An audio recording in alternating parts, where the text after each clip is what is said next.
All right. Hello, everyone. Hope you are doing well.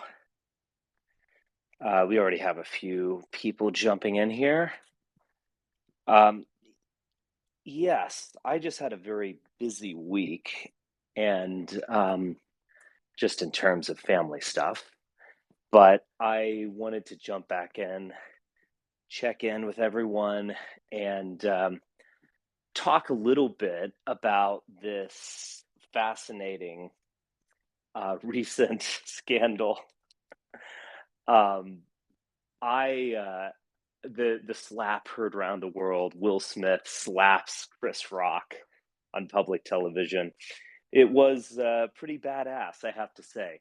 Um, I one thing, one of the reasons why I think this has become like omnipresent, and everyone has to have an opinion on it.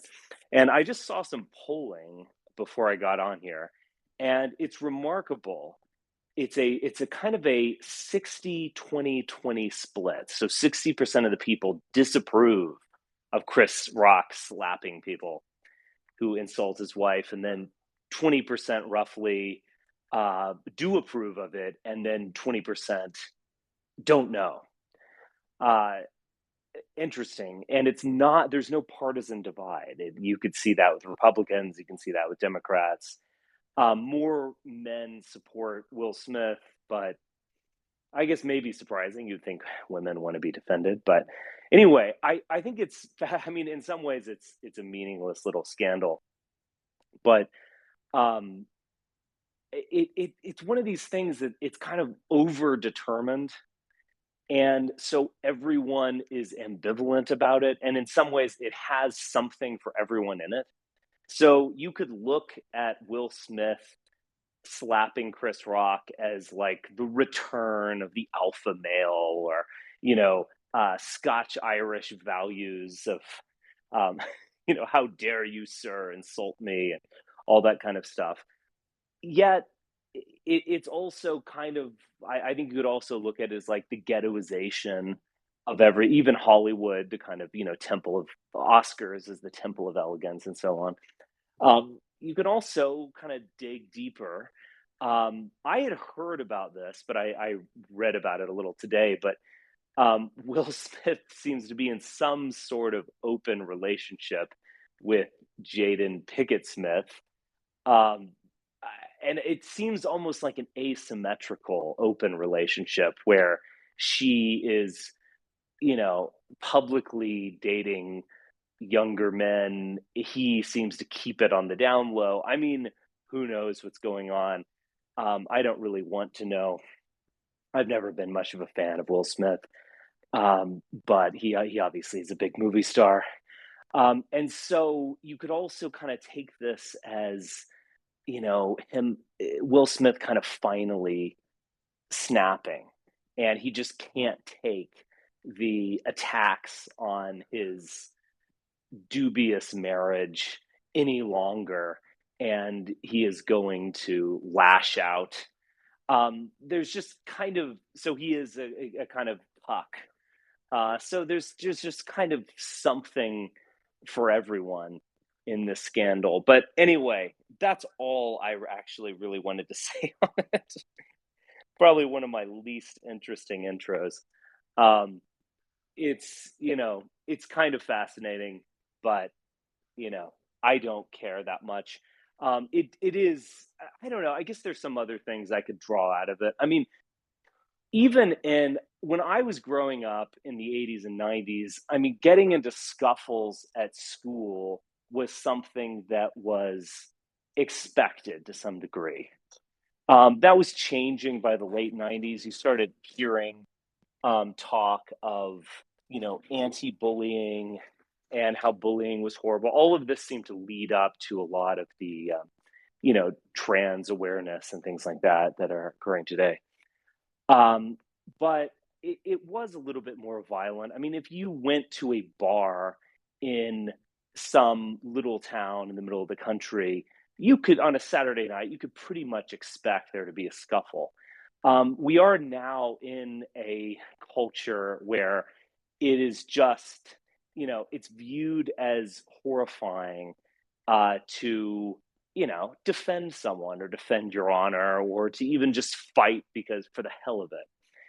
And I noticed this in particular in 2016 um, with the alt-right, where there's this very funny video of Mike Cernovich squealing about people assaulting him and things like this, don't get your hands off me, don't assault me. It's just very, it's very sad. Obviously, I didn't take any pleasure in an Antifa activist, coming out of nowhere and elbowing me on the side of the head, a sucker punch, basically, while I was talking to a camera. So I was always completely focused, and coming out of nowhere and doing that is obviously extremely, immoral and unmanly way of doing things. But I don't know. I think it can go. You don't want to take that too far, and I think there is a balance between civilization and violence. Dueling was, in many ways, a terrible thing for Western civilization. It is a brutal practice. It's just, the amount of people who were insulted, over a woman. And I'm thinking of Eugene Onegin or one of these it's a great opera, uh, but these young men who were insulted, oftentimes involving a woman, and then threw their life away at the age of 25 or what have you, in some frivolous duel, as opposed to simply, falling on their sword, proverbially, or getting over it, or offering some kind of forgiveness. It is a terrible thing. That being said, isn't that threat, that threat of I will kill you, that threat of I will force you to face death, that there is an ultimate consequence to your insulting me, isn't that a good thing on some level? Whereby, we don't want to be dueling all the time over, oh, you flirted with my wife or something like that. Now I throw down the gauntlet and let's both kill each other at 10 paces. At some point, you do have to just let things go, accept human failings and frailty, and just basically say, look, apologize, fall on your sword, move on. Not everything is worth death. But isn't it good to kind of have that ultimate threat of death as a positive thing for maintaining civilization? That you can't just go and insult my wife in front of a crowd. You can't do that. That at some point you will have, crossed a line where you are going to put your life at stake. And isn't that the ultimate way, as opposed to kind of a rules-based culture or a cancel culture, etc.? Isn't there something to be said for that ultimate confrontation in the duel? I think there is. Cancel culture, I think, is kind of not a dueling or honor ethic, but it's a kind of mob violence and moral panic ethic. All right, those were my thoughts on Will Smith. I hope I brought out something somewhat interesting for you all. So if you want to jump in, go ahead. So I will go to Werner von Braun. He's joined us from beyond the grave, I guess. We have police, and so we don't need duels anymore. You've seen in the last 2 years since COVID hit, a huge increase in gun purchases in the United States, and you just see basically duels where you go to the gas station, you're angry at someone, and then you pull out your gun and you kill them. Yeah.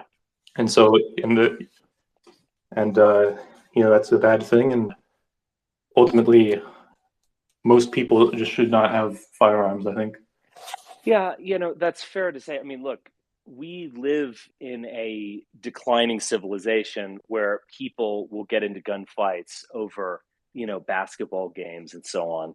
And I obviously don't support that. But you mentioned police, and I think there's a major distinction to be made between policing and honor culture. So policing, you police a crime.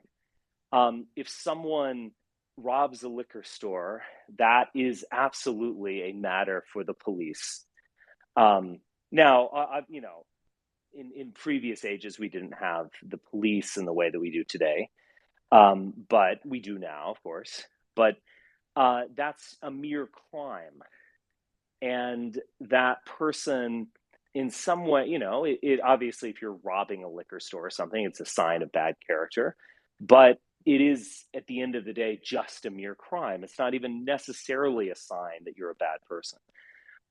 Dueling is about honor, and it's not a way of dealing with mere crime. It is basically saying, this shall not stand. That what you have done is not actually a crime by the letter of the law, but it's just such an affront to honor, that we will deal with it. Now, I've kind of expressed my ambivalence about this, because I have admitted that dueling culture has destroyed how many brilliant young men who could have gone on to contribute to society or have families and so on were destroyed by dueling culture. I mean, I've admitted this, but I'm in a way kind of giving it its due, that there needs to be that ultimate threat of violence when honor is at stake.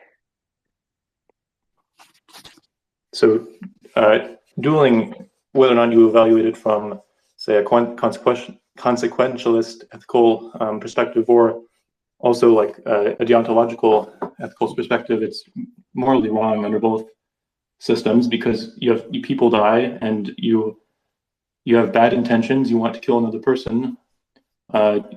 Longer longevity is a good thing, and I don't really believe that you believe in the things you're saying, that you think dueling is good and people should be able to consent to being killed or something. Well, I mean, I don't know. I mean, I would disagree with some of your premises. I mean, you're just saying, having a long life and being safe is kind of like the ultimate moral good in life or something. In other words, you're a nihilist. Would you rather live here, where you live now, or in Mariupol? I would obviously rather live here, but I understand why someone who lives in Mariupol is, standing up and willing to fight to the death. If you make a cost benefit analysis to that person, you could say it's just better to run, or, oh, why don't you just give up, and you could reach a deal, and it would just be better that way. That, I think, that is a fundamental misunderstanding of human nature. I mean, that person in Mariupol is willing to die in order to fight. So, I mean, there are things that are bigger than a kind of empiricist take on what the common good is. But I acknowledge what you're saying. I mean, I've expressed my own ambivalence about it. But I do think that willingness to face down death is the beginning of identity, in fact. Well, that also costs to the entire society, because every store and every shop would have to pay if you don't have police to stop people from killing each other, then every store has to pay for their own security force, and I'm not arguing you have to against pay for people to police. guard your house, and now you live in I'm basically not arguing like against police. I'm saying that there are some, like, if you conceive of things only in terms of crime, you've kind of neutralized the situation. I can't hear you. You cut out. Oh, there. I cut out. Someone called on the phone, but I'm back. Um, if someone goes to your house at a dinner party that you're hosting, goes into your own home and insults your wife, it's not a crime. He hasn't stolen your, jewelry, or he hasn't done anything to you, but it's an affront to honor, and it thus is an affront to your own identity, and that is somehow worse in a way. So I think, I mean, I'm not here arguing against police. I'm not offering some kind of like Wild West libertarianism where everyone should carry a gun, on as a sidearm, and if a guy goes into a liquor store, you just shoot him dead or something. I'm not arguing for that. I think there should be kind of reasonable policing and so on. But I'm just saying that I think in a advanced liberal society we lose sense of that concept of honor. Yeah. Well, I mean, concerning myself, I decided to surrender to the United States government instead of fighting to the death for, Nazi Germany, and so sometimes it's just not worth it for honor or whatever, and Yeah, I understand that. you're I understand that. Sometimes you do have to make a choice like that. But but I mean, it's like that doesn't mean that the concept of honor doesn't exist. And Will Smith, in his own kind of, I mean, again, there was a kind of ghetto aspect to what Will Smith did, and you know, also there was a kind of ghetto aspect to making fun of his wife for having a disease. I mean, it's just something not very polite to make fun of. But in his own, imperfect way, Will Smith did kind of express a certain honor culture. It is what it is. I'm not a fan of Will Smith. I don't think he's a great actor or person, but I'm just saying that, if there's one little thing that I could draw out for. cut out again, at least for me.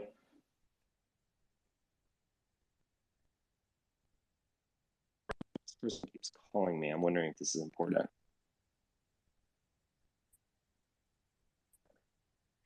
Okay, I'll let some other people on. Klaus, do you want to speak? Hey, Richard, good evening. Thank you very much. Can you hear me? Sure. Yeah, I hear you right away. All right, sure. So, very interesting points you brought up, and I like how this one simple incident kind of opened up a grander discussion about honor culture. To reply to Werner, I don't think you have to necessarily go all the way to the death for a duel. I think we can have modern forms of duel. You can probably say something like, "Hey, let's do an MMA fight, and whoever wins," and that we can call that a type of modern duel. We don't have to literally kill each other. Um, Unfortunately, the specific context in which this happened may not necessarily spark a revival in chivalry, because Jada herself has been very disrespectful to Will as a person. I think some Oh of us yeah. have seen that interview.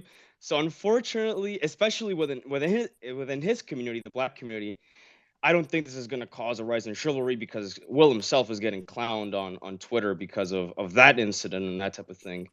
But hopefully other men who do have more faithful wives will be able to look at this situation and kind of see, yeah, maybe this whole goober sort of court gesture culture of everything is off limits is probably gonna die down a little bit. That's certainly a hope that I would have, even if I did find the situation a bit crass I coming don't from Will. think yeah, let me jump in. I don't think this will change anything. I think, and in some ways, in our current culture, where liberalism is our most fundamental value, I think we've kind of lost this honor culture. I think, if anything, this was like a zombie form of the honor culture coming back to life and kind of terrorizing us or something.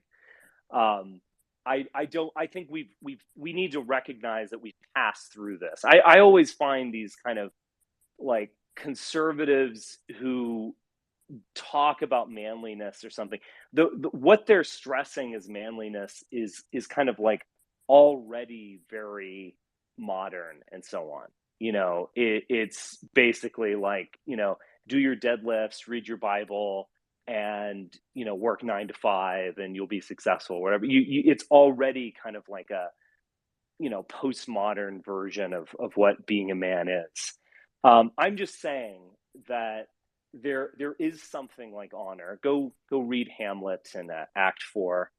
Hamlet's a very dubious character, in my opinion, but he does get at this in his Act 4. All occasions do inform against me and spur my dull revenge. Go read that speech. I think he gets at it. It's to be honorable is to send in an army of 1,000 men to die over a straw. It's not, in fact, to make a cost benefit analysis and act rationally in something. There's something higher than that. So that's what I'm getting at, but I don't think that's going to come into the world. On the what is her name? Jaden Pickett Smith? Jada Pinkett. Jada Pickett. Okay, well, whatever. Pinkett. Pinkett. Okay. I actually was, as I was driving today, I was just listening to, there's this interesting guy on YouTube. I don't know how I got into him, but he's a really curious fellow. So he claims to be a clinical narcissist. And so he studied his own psychology, and he does these kind of reports on his fellow narcissists. So he'll do these reports on, like the royal family or various just, bombastic people and so on. Very interesting guy, and he has this extremely pretentious accent. It's hilarious, but he actually looked into a lot of these things. It was very interesting about Will Smith's wife. So after the incident when he slapped Chris Rock, there was a commercial break, and I think some of Will Smith's peers, that is like African American Hollywood types who are middle aged, went up to him to kind of offer him some kind of support or to calm him down or to say like, look, that was, I don't know what they said. It's like, look, that was wrong, but I understand, you've got to cool it, whatever. And that was Denzel Washington and another kind of middle-aged African-American actor. And they were consoling him and offering him some sympathy, maybe some older brother, advice or something like that. His wife was sitting apart from him coldly. So she offered him no anything. She didn't offer him understanding or succor, or she didn't even offer him admonishment. She was just staring there coldly. I think she is a very, very cold person who doesn't offer any kind of warmth to people around her. And I think that explains a lot of the kind of asymmetrical cucking. It's one thing to be in a marriage and to say have an affair or something like that. This has happened throughout world history. It's not good, but it is what it is. It's another thing to basically say, oh, this is an open marriage, and so I'm going to date all these younger men, and you just have to accept it. You just have to accept it. And there's no, you shouldn't have a problem with it. I just do what I do. There's almost like a certain virtue in hiding a sexual affair, because you are kind of saying, well, this isn't good. I am flawed and sinful, but I'm doing it.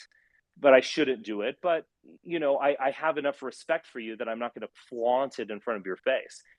Jada Pinkett Smith flaunts it in his face and makes him accept it. There's something like extremely cold. Whereas, I mean, again, I'm not a Will Smith expert, but I don't think he is doing that to her in return. He's not hobnobbing with a bunch of, you know, Playboy bunnies and just being like, oh, I can do whatever I want to do. He kind of wants to keep it secret.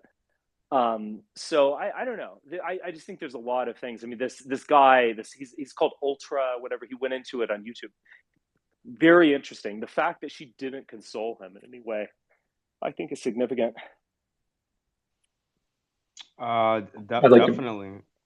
I mean, Will Smith is the Fresh Prince for a reason, and he's been stereotypically called, the light skin of Hollywood, because he is very stereotypically too nice, and that extends to the Yeah. relationship he has with his wife. I mean, I think on the 50th anniversary of would have been Tupac's birthday, 50th birthday, she basically read out this poem he wrote for her, and that just kind of shows you the type of person she is, that you still wouldn't be over this supposed relationship with this guy almost 30 years, 20 years later, while you're still married Right.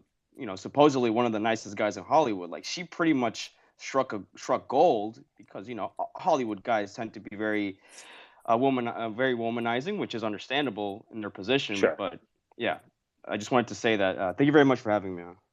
Yeah, sure. I like to bring up the idea of personhood. So if another person has personhood and you recognize them as a member of society, then you're not going to kill them and you're not going to assault them. And you talk about honor, but it's I believe in is having, moral principles. So not committing adultery is a moral principle, and these things are valuable for our society, and our culture developed for a reason, and yet that culture is no longer there.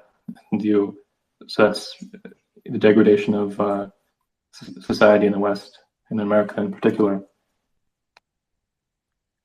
Do you think at the height, what would you say was a great moment in Western culture? Your favorite time when you said things were just going really well? July 16th, 1969, when Neil Armstrong and Buzz Aldrin walked on the moon. Okay. Interesting choice. I guess it fits your own identity. Do you think people were having extramarital affairs in 1969? Yes, but back then, I mean, you had to have a reason for a divorce, and that was a good reason to get divorced.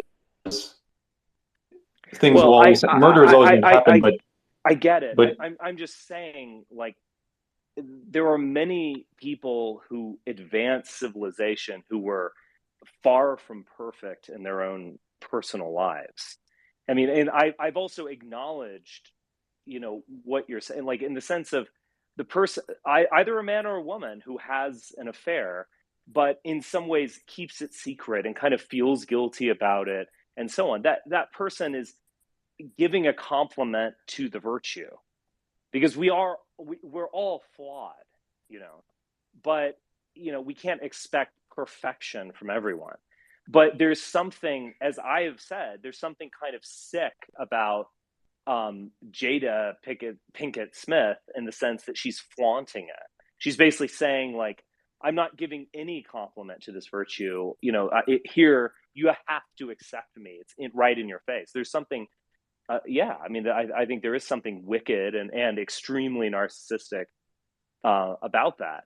But I think you're taking civilization as like people behaving well, and at the end of I mean, that comes after civilization's established, and on some level, civilization does have to be established through violence and martial virtues, and the kind of pastoral virtues that you are stressing rightly come afterward. But at the heart of the birth of that civilization is violence. And any, state is created through conquering and violence. And you just have to accept that. You can't just pretend, it's like, this just seems like a very kind of goody conservative view of the world, of like, we were all good at one point and then things went away. I mean, I think it's much more honest and deep to recognize the violence that is at the heart of any civilization. Well, I mean, the last major period of violence in the West was World War II, and there were systems created after that, like the United Nations, that you're supposed to be, a new civilization, but I mean, ultimately, it falls apart over time. Well, yeah, but I mean, the United Nations itself is an expression of violence. I mean, it's you can criticize it almost as like a peacenik utopian society, but it is clearly informed by the violent nature of that conflict. There's a reason why the Soviet Union or Russia has a veto on the Security Council of the United Nations. It is because the Red Army did a tremendous amount of fighting and dying in the Second World War. That's the only reason.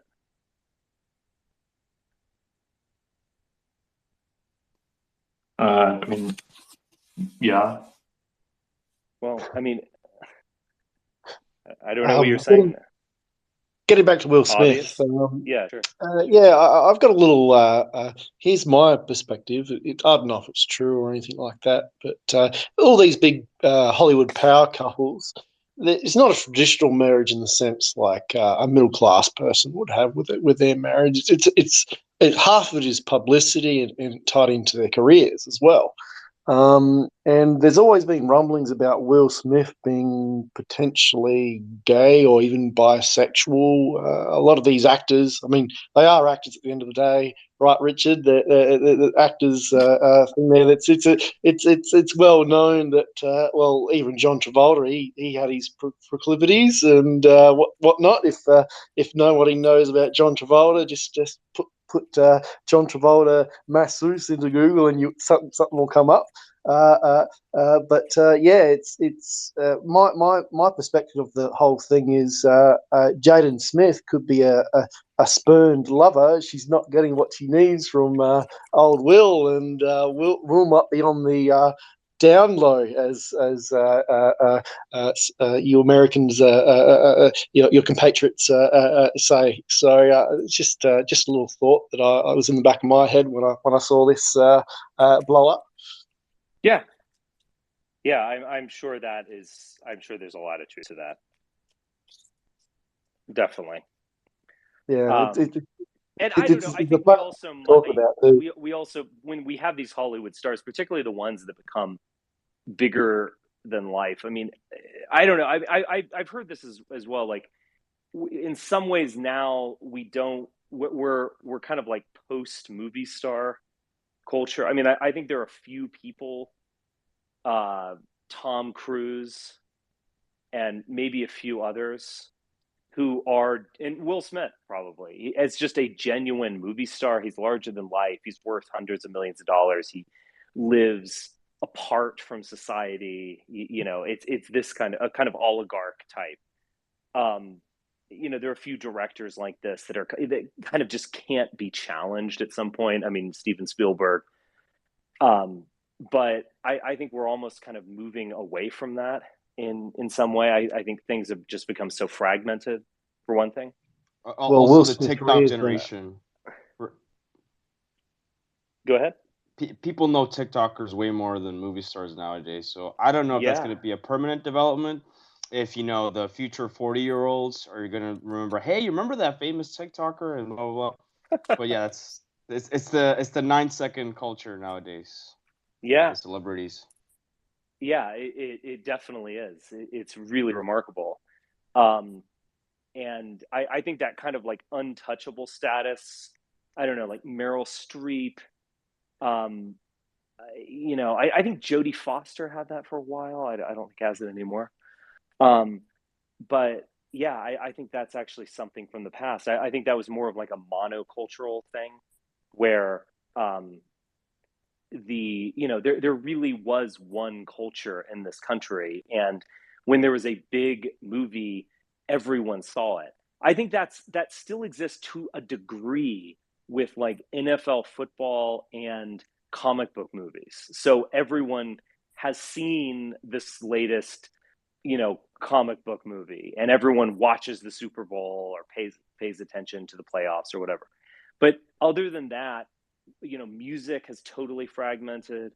Entertainment, news has fragmented to just a huge degree. There's no equivalent to Tom Brokaw or Walter Cronkite or et cetera. I mean, there's no like avuncular or maybe even more like fatherly figure who, with a Midwestern accent, tells you the news.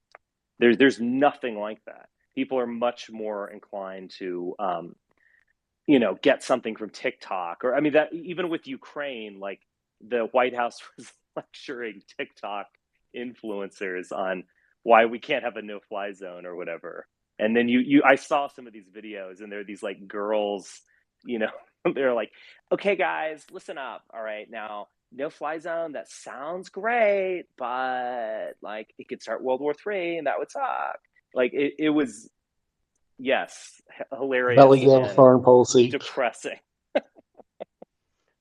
Richard, would you say the close? This is going to sound kind of stupid, but do you think the closest thing to Walter Cronkite today would be Joe Rogan, or do you think he's still too divisive, or has become too divisive for him to reach that status? I mean, that in itself like expresses the problem, and I do think it is a bit of a problem. I mean, like I evoke this book quite a bit. I mean, Jacques Ellul's book Propaganda, I first read it like 10 or 15 years ago. It's had a lot of effect on me, but he's a literary theorist. He's also a conservative, clearly, but a very intelligent conservative, much more intelligent than his compatriot Jordan Peterson. And he is basically talking about propaganda as a way of unifying and mobilizing technological society. So propaganda in Jacques Ellul's sense is not just kind of like what you think propaganda is. That is lies. Like the Russian government is putting out propaganda about the war, misinformation to confuse people or whatever. Or it's not like a poster with Uncle Sam telling you to buy war bonds. That's like propaganda on a really basic sense. Ellul's talking about propaganda propaganda is the nightly news. So you go home at 5 p.m. or whatever, and you watch the nightly news, and in 30 minutes, you're sitting there with your TV dinner, and in 30 minutes, you learn what's important, what's not important, what's right, what's left, what's up, what's down. And it kind of motivates you and mobilizes you in the way that like the church did in previous ages. And so with urbanization, technology, it's the growth of the universal middle class, et cetera. You need this kind of like channeling through things like this. Now, I mean, I think it's a huge question of how we do that now, because I mean, and this is where like things that we talk about, on spaces like this actually are like, they do have real deep roots. So it's like in 2015, Donald Trump was able to just speak to his Twitter followers or speak to his Facebook group. And so they weren't getting news from the radio or television or like a television version of the internet, like going on CNN.com or something, or the New York Times.com or whatever. They were getting his take, and they were kind of personally invested in Trump and not in the dominant platform of a technological society. And that is a like seismic shift. And so it is kind of a problem when you don't have that. You don't have that unifying force in culture. I've mentioned this. I mean, this is like a total anecdote, but I think it's really telling. I think I mentioned it before elsewhere. So this was like 10 years ago at this point, and it was an Apple event for the latest iPhone. And Tim Cook came out and he's like, "All right, you're welcome, folks. Here is U2." So it's this band. I like U2, by the way, but it's this band from the 1980s, basically, and the 90s to an extent. And so it's like a band that, in its heyday, pre-existed most of the people, or a lot of the people buying an iPhone. And he said, "Oh, and what we're doing is we're giving you a YouTube album for free on iTunes." And everyone was mad. So they're like, can you take this album off my iTunes library? They're like, I hate this. Who are they? U2? What is this? My dad or whatever? Like, no one appreciated it. And it was kind of these like boomers. And I'm not saying that in some derogatory sense, but it's like these boomers who remembered a uniculture from, say, the 80s, where you could say U2, even though they were an alternative band, pretty much everyone liked U2, or at least like 60% of the population and 80% of young people or whatever. And now you reach this point where like 5% of them like U2. And it's people like me, like Gen Xers in their 40s or whatever. And so we've just had this massive fragmentation where, again, in previous generations, the Pentagon would have briefed the nightly news reader. We need to talk to Tom Brokaw, and we can't tell him what to say, of course, but we can give him some talking points, give him our perspective, and kind of get him going.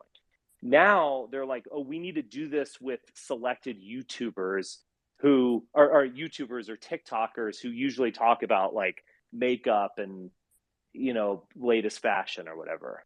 But even though they might have millions of followers, even they are kind of like small time. Like there's no uniculture, that it's fragmented to such a degree. And I think it is like a huge challenge, because it does open up the possibility of these like fragmented groups that almost become cults, like QAnon being the ultimate example. So I do think it's a really serious issue. It's obviously all because of the internet. Say again? It's obviously all because of the internet. That's the problem. Yeah, I mean, I think absolutely the internet is a big part of it, but I think there's some other aspects. I definitely think demographic change is a big aspect of that. But yeah, I think the internet's definitely like a indispensable component of that change. But I don't know, there might be some other aspects to it as well. Well, it's interesting that you believe that television is like a stabilizing aspect of society or something, because there are areas and times when that was viewed as the opposite. So in South Africa, until 1976, all television was banned because it was viewed as a negative influence on society that would animate people and animate sort of opposition towards the government, especially among the black population. Yeah. And yet you're talking about, back when there were 3 television channels, for nightly news in America, and you watch one of them. Well, physically viewing things in film or television or on the internet animates you in a way that radio or looking at a static image or reading a newspaper article doesn't. Mm-hmm. I feel like South Africa is a bit of an edge case, though. I mean, that was a very peculiar situation, but I mean, all around the world, TV did unite the nation in a kind of, as Richard said, in a post-church kind of way. I mean, I'm Colombian, born and raised, so I definitely do feel that there are cultural references that only people of my generation understand because of television, because of novellas. Yeah. Television is dead. It's music and the internet now. And hip-hop culture has been dominating the music scene post-90s. in the 90s you had rock bands and hip hop was just burgeoning. Now it's hip hop has taken over the entire cultural sphere, Is and that there is no true? more rock bands. Is that true? I mean, I say this out of ignorance. Like, I think the music that I listen to is probably very niche. You know, like in terms of just pure numbers, is it true that hip hop is predominant? Yeah, Yes. absolutely. But Okay. it's the micro genres within hip hop, which defines your scene now. White hipsters and like a younger crowd of more suburban types will listen to like Tyler the Creator or something a bit more intellectual and lyrically interesting. Uh-huh. And yeah, and then you get weird offshoots of every which sort and type. But actually, right now, interestingly enough, scene kind of like alternative music, more like goth and emo, is coming back, and it's being pushed for really hard by like artists like Machine Gun Kelly and stuff like that, who are kind of like this generation's Justin Bieber. Okay. Wow. Everyone listens to niche music these days, though. As you were talking about, the lack of a monoculture, everyone Yeah. listens to niche music. Another thing that's now popular is listening to old music. I mean, Yeah. lots of people listen to music from the 60s, but in the 60s, no one listened to music from the 1910s or something. So Definitely. Well, there's Definitely. no more rock personalities. Like the drummer from Foo Fighters just died. Who knows a drummer from any of the new groups? Is there any new 4-man rock and roll bands? I've never heard one Yeah. from this generation. I think that that's very true. It's interesting. I a couple years ago, I remember seeing this report. It was a really mainstream report. It was like, who are the top concert artists? And it was interesting because it was like a Gen X dominant slate. So if I remember correctly, it was like U2 is actually still there. So an artist that doesn't have a lot of cultural salience, but does have a fan base and also has that kind of nostalgia fan base. I mean, I would go see. I've never actually seen U2 in concert. I would go see them in concert and have a good time. It's like, oh, I remember when this was. It takes me back to 1989 or something. And I remember my favorite band, Depeche Mode, outsold Taylor Swift.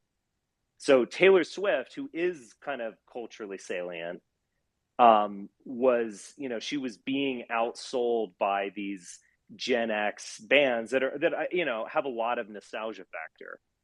But yeah, I mean, I don't think we have like I don't know. I mean, to go to Foo Fighters, like Nirvana was really culturally salient in the early '90s, and it was alternative rock, but it was, yeah. I mean, it was a kind of new sound, it had a punk element to it. It was kind of raging against the, like synth pop or R&B that had been dominant for a while, and it was, yeah, I mean, it was very culturally salient, particularly for me, growing up when I was like, 12 12 13 15 when they were putting out their albums. But I can't, yeah, you're right, I can't name someone like that. I can't name like an alt rock band anymore that is powerful. I'm sure they exist. I can think of one last band. You guys probably won't like what I'm about to say. Nickelback. Nickelback was everywhere in the early to mid 2000s, and Yeah. they just floated away. Say what you will about their music, but they embodied that last generation. I guess crossover between Gen X and the Millennials, and they were in Yeah. superhero films as soundtracks and everything. Like you don't see that anymore. I mean, it's Billy Eilish as James Bond soundtrack, Yeah. things like that. It's mumble rap. I can't get into it, but yeah. Yeah. Sock Yeah, puppet. Billie Eilish even seems like almost a kind of internet artist on some level, and she's definitely not part of a band. But I don't know. I mean, yeah, it does make me feel old. I actually kind of grew to like her song a little bit, her Bond song. But yeah, it's Richard, something else. it could be because of your age. I mean, there are far less super well-known artists. I think the four most well-known would probably be Drake, Travis Scott, Adele, and Ed Sheeran. But Obvious Sock Puppet, are you Australian by any chance? Because I think the only major band nowadays would be Tame Impala. That's the one band in a strict sense that everyone even knows. And even that's kind of pushing it because it's one guy, but that would be the one band. Yeah, I have no idea who that band is. Sorry. Yeah, no, I'm pretty separated from music, so I stick to my oldies, my classical and whatnot. So I'm pretty spaced out on that scene. Yeah, someone, I forgot who made this point, but I remember when I lived in New York City. This was like 10 years ago now, or a little bit more than 10 years ago.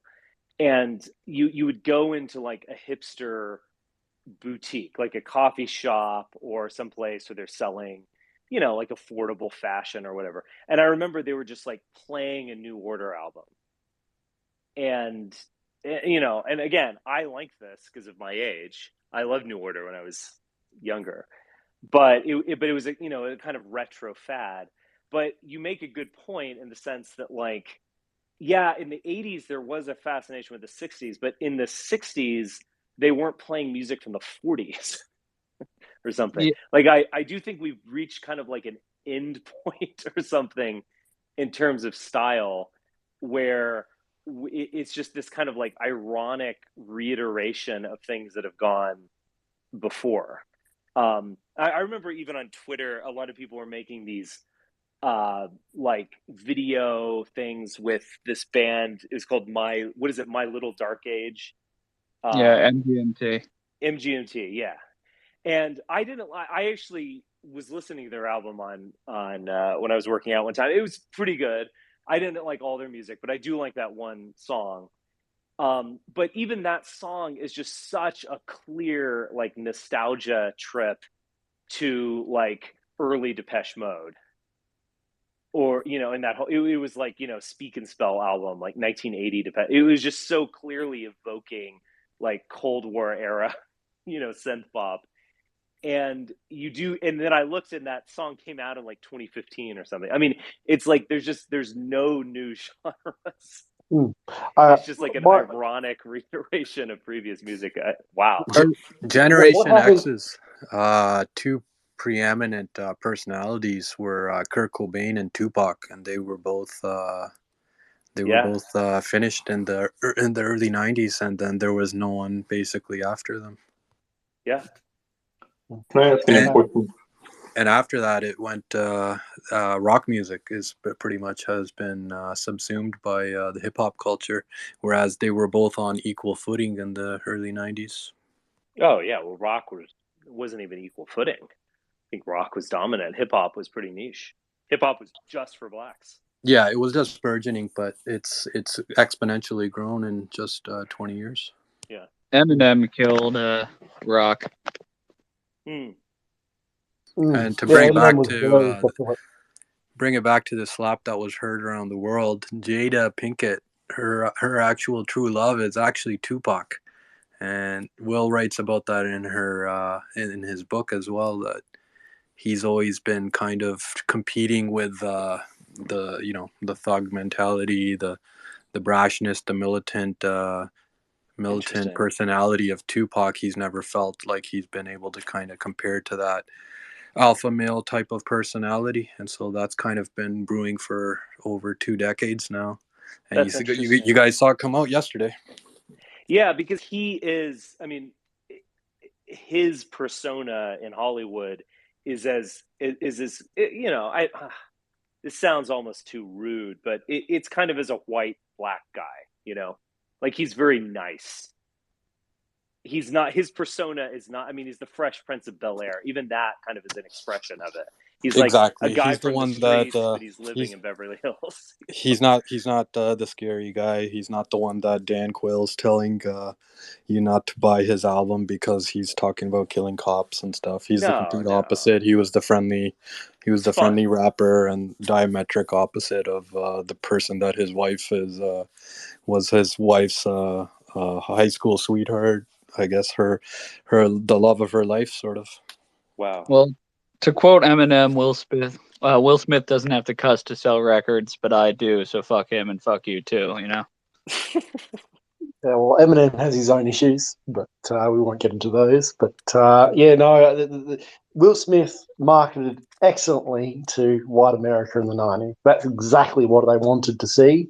A bit Yeah. like, what's his name? The guy who plays God in all these films, his fatherly figure. Morgan Freeman, yeah. Morgan Freeman, He's played that's like God in multiple films, yeah. he's catnip for Americans. They love to see Morgan Freeman. So it plays to a certain stereotype that people want in their films, which has been subsiding in the last 10 years. I've noticed as the BLM stuff has come to the fore again, people don't want to see that so much. Mm. Well, Tupac's behavior was pretty destructive, and Will emulating him last night. I mean, technically he should have been arrested, but he somehow gets away with it because he's Will. Now, Tupac would have got arrested for that. So he's kind of having to straddle these two different personalities. He's trying to be like Tupac because he wants his wife to look at him the way she looked at him. Yeah. That's going to be something he's going to have a hard time overcoming, because where did it lead Tupac? Death at 25. If he wants to continue living, he's got to do it one way. But if he wants the love of his wife, he's in a bit of a hard spot right there. Yeah. I don't know how much love is there in that wife, but I have a doubt in my mind that it's even real. I like there's the infograph of the ratings going down for that particular event over the last 20 years, and just some type of controversy will perk everyone back up again. Maybe get some more ratings. A lot of Yeah. people have said this. I mean, I wouldn't put it past them, but I don't know. It just seemed it was a weird. There were a number of weird aspects about it that, like, for instance, when he first said the joke, and to be honest, the joke itself was a bit obscure. It was like, oh, you're going to be in G.I. Jane 2. I mean, G.I. Jane was a movie with Demi Moore from the 90s.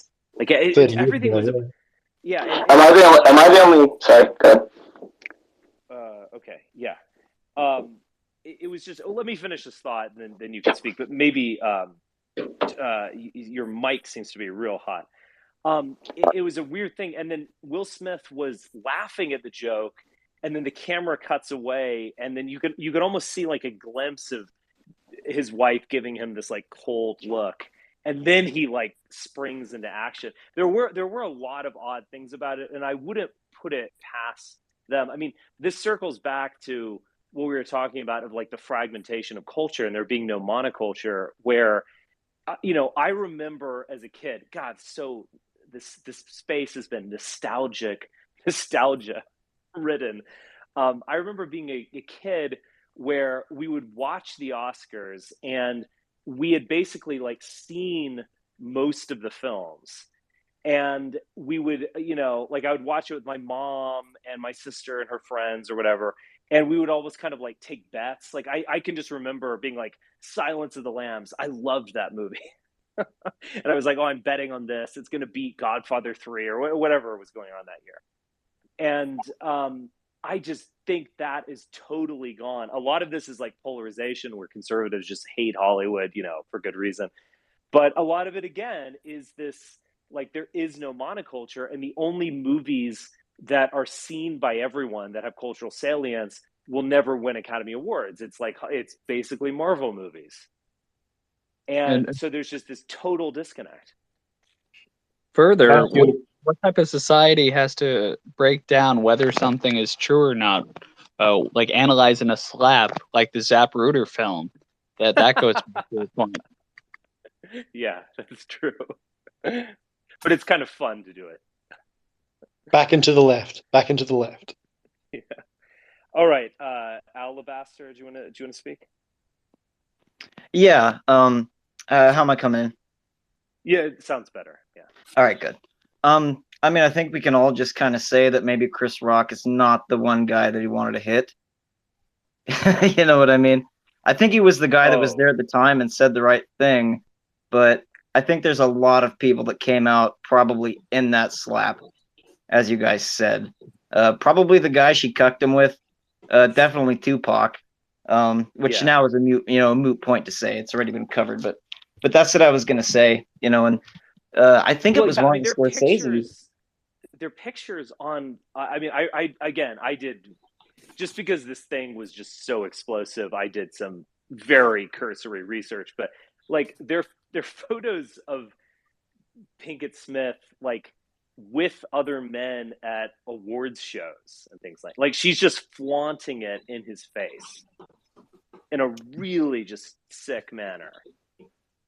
Yeah, most definitely. And also let's admit it too, that Chris Rock and Will Smith are both white black guys. They both are. Chris Rock is definitely somebody that is slappable, to that degree. I mean, he's not taking on Tupac strictly, is he? He's slapping Chris Rock. Are we getting into dangerous territory here with calling them white black guys, Richard? Well, do you think you know what I mean? I don't think we'll get banned for this. Yeah. I mean, all we're saying, it's not even like a criticism, and it's totally understandable. It's just basically like, Will Smith clearly, and his heyday is over. I mean, I don't know of a big Will Smith film. I mean, I guess what was the one he won an Oscar for? King Richard. About Venus Williams. I don't know. I didn't see it. I don't really want to. I don't think it had a lot of, but what was the other one? He was in the Concussion film. He won something for Ali, Muhammad Ali film 15 years ago. But that was in the 90s. Yeah, I think that was longer than 15 years ago. That was a more culturally salient film. But yeah, I mean, he's not. I don't think he's as big. His heyday was really the 90s when he was a lot younger, or maybe the early 2000s.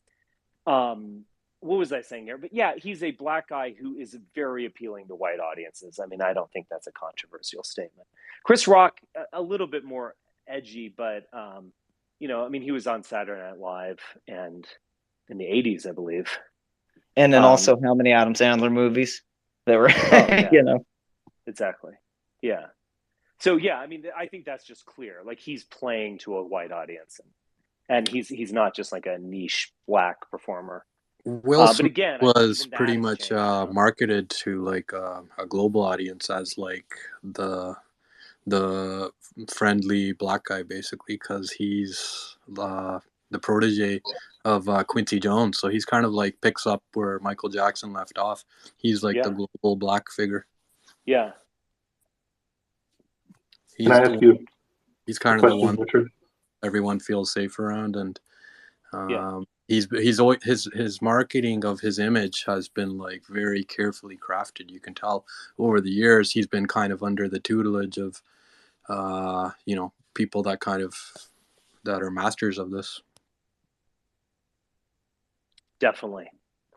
You can ask a question, Werner. Okay.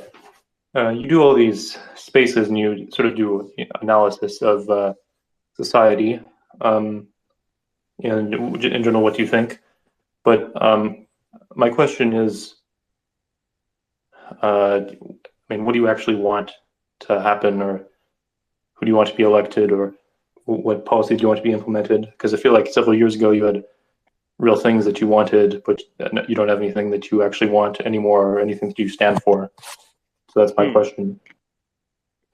I think in terms of what I want to stand for is deeper things that I don't think are just going to happen. I mean, there was certainly a time when it was like, this is an amazing thing, let's elect Trump and so on.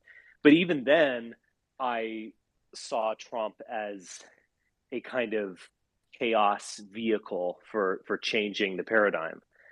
And I mean, look, this is a rather relaxed space. So, you know, I'm not going to talk about my principles or so on, but I think there's a lot of use in analyzing society. But yeah, I mean, I think what I care about deeply is are matters that are more spiritual.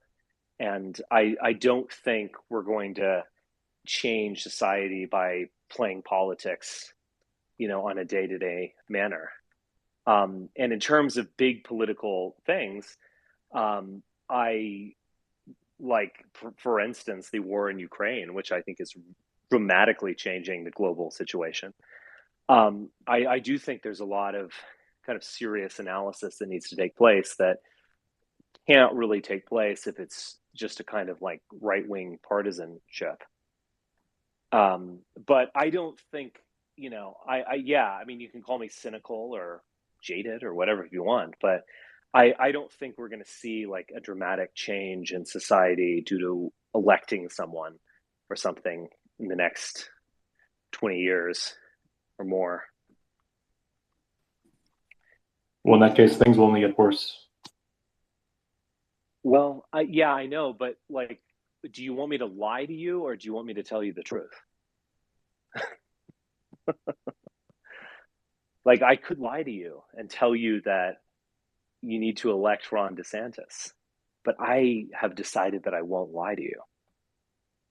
And things might get worse. I actually think things are going to get better, at least in the short term. But things can't get better in a deep and impactful way unless spiritual things change, unless we start looking at the world in a very different way. And that is something that I recognized. If we want to, run back Trump 2016, it's going to end up in the same place that it ended up in 2020. It's going to end up in some crazed QAnon cult doing insane bullshit and nothing achieved on the policy realm, nothing really achieved in the cultural realm. I mean, the culture got worse. Transsexuality was a pretty minor thing. It was definitely in the air in, say, 2014, but it's now promoted in a way that was almost unthinkable certainly 20 years ago. That all happened under Trump. So, I mean, I just think you have to, just be realistic about this. But I also just choose not to lie to you. Okay. Brendan.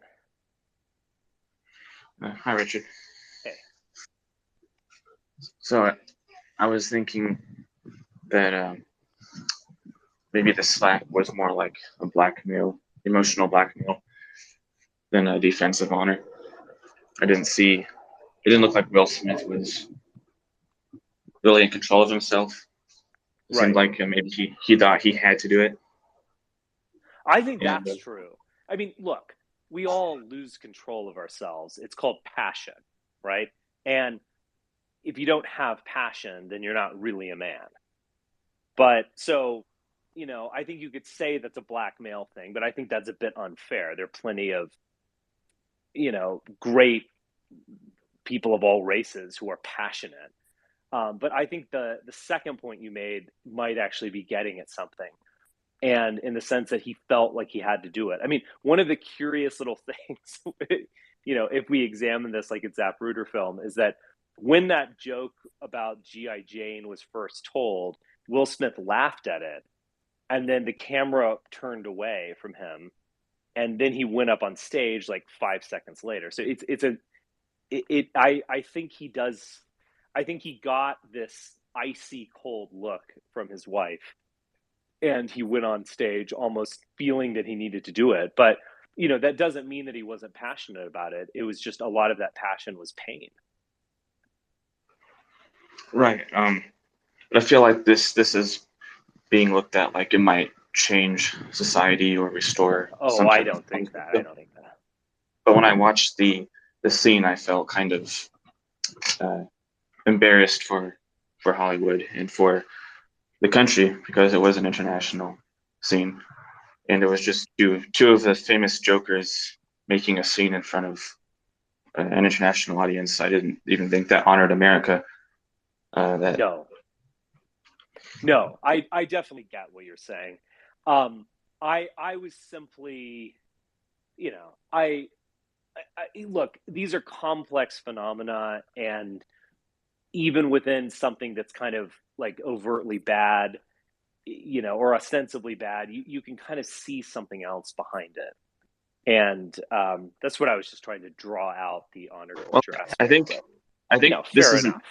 This isn't surprising. People get in fights all the time. I think this is just in the news because the West doesn't have an honor culture. So if one guy throws a fist, that becomes the news cycle.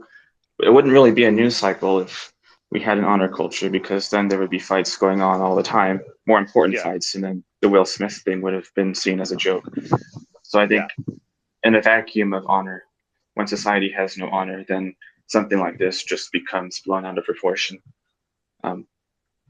And the real society with Hollywood has made movies that push honor, like The Quiet Man. I think it came out in the 50s, where an American moves to buys his birth house in Ireland, and he marries this woman, and then she needs to get her dowry, and he needs to fight to get that money back. And then there's the Titanic movie, which also I think is honorable. It shows how men act in that crisis, and Ukraine is doing the same thing, sending women and children as refugees, and then forcing everyone, including the transgenders, to stay and fight. Yeah. So there is honor, and because it's so lacking, it becomes the big news story. Look, Ukraine is fighting for its existence. How dare they? We told them to give up their nukes, and now they're fighting. How can they do that against Russia? Yeah, it's kind of shocking for most of the world to see that there are still people left who have passion. I agree. I've been saying this on Twitter. I'm just kind of amazed at the paleo-conservative and libertarian response that is basically just why are you fighting? Why don't you just give up? And it's just incredible. It is also interesting what you're saying. I read something where men were trying to, or transsexuals were trying to flee Ukraine. I mean, obviously, this is a small portion of society, tiny portion of society, but they were trying to flee, and some of the authorities were examining their Adam's apples and being like, "All right, you're staying." It definitely, brings up this kind of contradiction within, a lot of the liberals who fly the Ukrainian flag and so on, who are reacting to this. That's why I do think that what we're seeing in Ukraine and the kind of neo-Cold War that's emerging is actually a good thing, kind of a non-ironic, non-accelerationist good thing. I think it will bring out better aspects of our society. It just almost has to. And we're not just turning on ourselves and engaging in all this woke silliness. We kind of have to defend ourselves and have to define who we are and define territory and so on. I think that's a very positive thing. All right. I'll go for everyone who has their hands up. I'll go. So Klaus, you had your hand up? Yeah, so speaking of Ukraine and Russia, I don't know if you've seen this video of Putin talking about J.K. Rowling, kind of mentioning her, kind of to point out the West hypocrisy on censorship and stuff. Do you think Putin is throwing a couple of actual unironic dog whistles at what you call the Traitors Coalition? Kind of like a... Yes. Well, I think it's more than that. I mean, this gets to something that I've talked about on these spaces a lot. I mean, so previously, the Soviet Union engaged in supporting radical politics, the Red Army fraction being an example of that. There was actually evidence of their supporting of these terrorist, murderous lunatics in Dresden, actually, where Vladimir Putin was stationed. And supposedly he He was involved in, when the Berlin Wall fell, he was involved in just burning all of these files. But there was a kind of like, let's support communism, let's support the radical fringe in Western countries, and let's get kind of highly placed people in these countries who we pay off and they're sympathetic towards us. I think over the past, let's say, 5 years, I think something different was happening. I think that Russia was overtly going after a radicalized right wing. And so, Russia was sending an ambassador to talk to people with the NRA. I'm going to just say this. I think that there are right-wing influencers who are assets to some degree of the Russian government, and who are the ones just, slandering Ukraine, basically, saying, oh, Biden wants to start World War III, or Biden wants a Ukraine war so he can distract from COVID, or all this just kind of weird stuff, or why doesn't Ukraine just give up, this kind of thing. I do think, I'm just going to say it. It does strike me as these people are assets to at least some degree. And sorry, I lost my train of thought. Oh, right. So Russia, and I think things will kind of change, but it's like Russia went after the mainstream in a way that they hadn't previously. So, we talk about, people who are Russiagate skeptics will basically be like, oh, look, they spent all this money on Facebook ads, or they had a bunch of trolls in an official troll farm in St. Petersburg. They didn't create this division. Oh, this is all just it's all meaningless. They're poo-pooing it. I am not like that. I think actually the ability of the internet to, in effect, brainwash people across oceans and to create kind of like mass collective forces like QAnon, like the alt-right to a degree, like other, like dissident right influencers, like Jack Posobiec or whatever. I think their ability to influence millions of people through the internet and do it in a very subtle way, kind of subtle brainwashing, is remarkable and has been successful. Now, I think we're probably seeing the end of this. I don't think that Russia is going to be able to continue to do this. But that was its strategy. And it was a kind of efficient strategy. It was rather low cost, and kind of plausibly deniable. But I absolutely do think that there was, and it has been successful. It's not all of them, but you don't have to scratch a lot of these, right-wing lunatics too deep to get them to say, like, oh, we support Russia, or Russia's fighting back against, the Fauci Biden biolabs in Ukraine, and that's what this is about. Or, it's just we're talking about this war to distract from Putin. Candace Owens was saying things that you would hear from someone like me, even in 2014. Like, Ukraine's not a real country. They're all cousins. It's not really an invasion. It's kind of maybe a civil war, if any. But you hear this from influencers in their 20s and 30s, who are mainstream conservatives. Those people don't have opinions of their own. Candace Owens does not think about matters and come up with an opinion. An opinion is given to her. And so I think it's, to a very large degree, been a successful strategy. I don't think it's a winning strategy.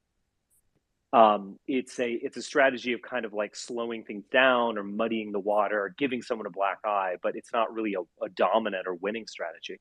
But I think it has been effective.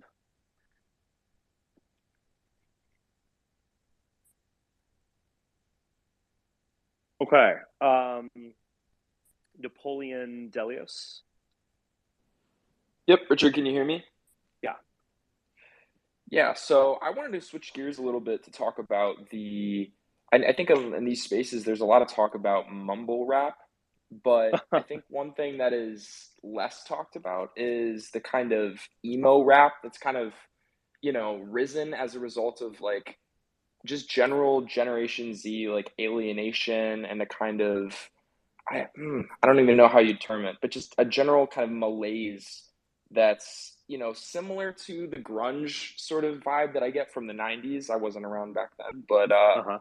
it's kind of, I don't know, it captures the same, dispossession, that seems to plague a lot of other things that, include politics as well. I have no idea what you're talking about. Like I think it partly has to do with like, I think someone mentioned like Machine Gun Kelly. There's these artists that are I've leaning heard of into him. the What hip does he hop. sound like? What does he sound like? He's Machine kind of Gun. a He sounds almost like a hard rock artist or something. Machine Gun Kelly. no. He has kind of an interesting story. So he started as this kind of um, he was a rapper. He was started out in hip hop, and he was kind of leaning He's a into white this rapper, like, right? yes, he was a white rapper, so he was kind of leaning into this like, I'm the hard white rapper thing. Yeah. And then he kind of pivoted to this kind of, and it might have been partly motivated by money, but he kind of leaned into this sort of like, I'm a rock guy now. And there's this kind of movement within hip hop that's kind of leaning into a punk aesthetic, a kind of sad aesthetic. Rappers like Juice World. It's not like the gangster rap anymore. It's more so emo and dark and this kind of depression, and that's kind of the theme. And I think it's mostly catering to mostly a white audience, to be honest. Interesting. Absolutely. I think the main thing for these older people to understand is there was a moment where Little Peep, Juice World, and XXXTentacion kind of took the world by storm and like kind of reshoved kind of like that movement that died at around 2013 of like seeing kids with My Chemical Romance. They took that type of like All Time Low, My Chemical Romance, that type of sad rock, and combined it with more lyrical rap music and kind of like revived negative emotions in music again for the mainstream audience. And all three of those people died, and now we have a further fracturing into like kind of like a hyper pop type of thing. Mm-hmm. And see, interestingly, it seemed to kind of come to a head around the time of 2016, 2017, very congruent with the Trump movement. In a way, it seemed like it was kind of coming to a head then. It was almost like different generations experiencing the same phenomena in different ways. At least it felt like for me, being like somewhat young and kind of from that, wave where, all my peers, they're listening to this sad, emo music, while their parents are voting for Trump or something. It was kind of a same phenomenon. I don't know. It's an interesting thing. I don't know. I found that kind of interesting when you were talking about music. Would Linkin Park tie into this as a precursor at all? yeah, absolutely. You had a Linkin Park from like, even their albums kind of tell a story. You start off with the type of hip hop kind of DJ scratch music from like their early, I forget what it was called, the one with the spray paint on the cover, and then by the album which has In the End on it, which is white and black. That's almost a Depeche Mode album. I think they said that was that was basically a Depeche Mode ripoff. They said that Depeche Mode was their favorite band.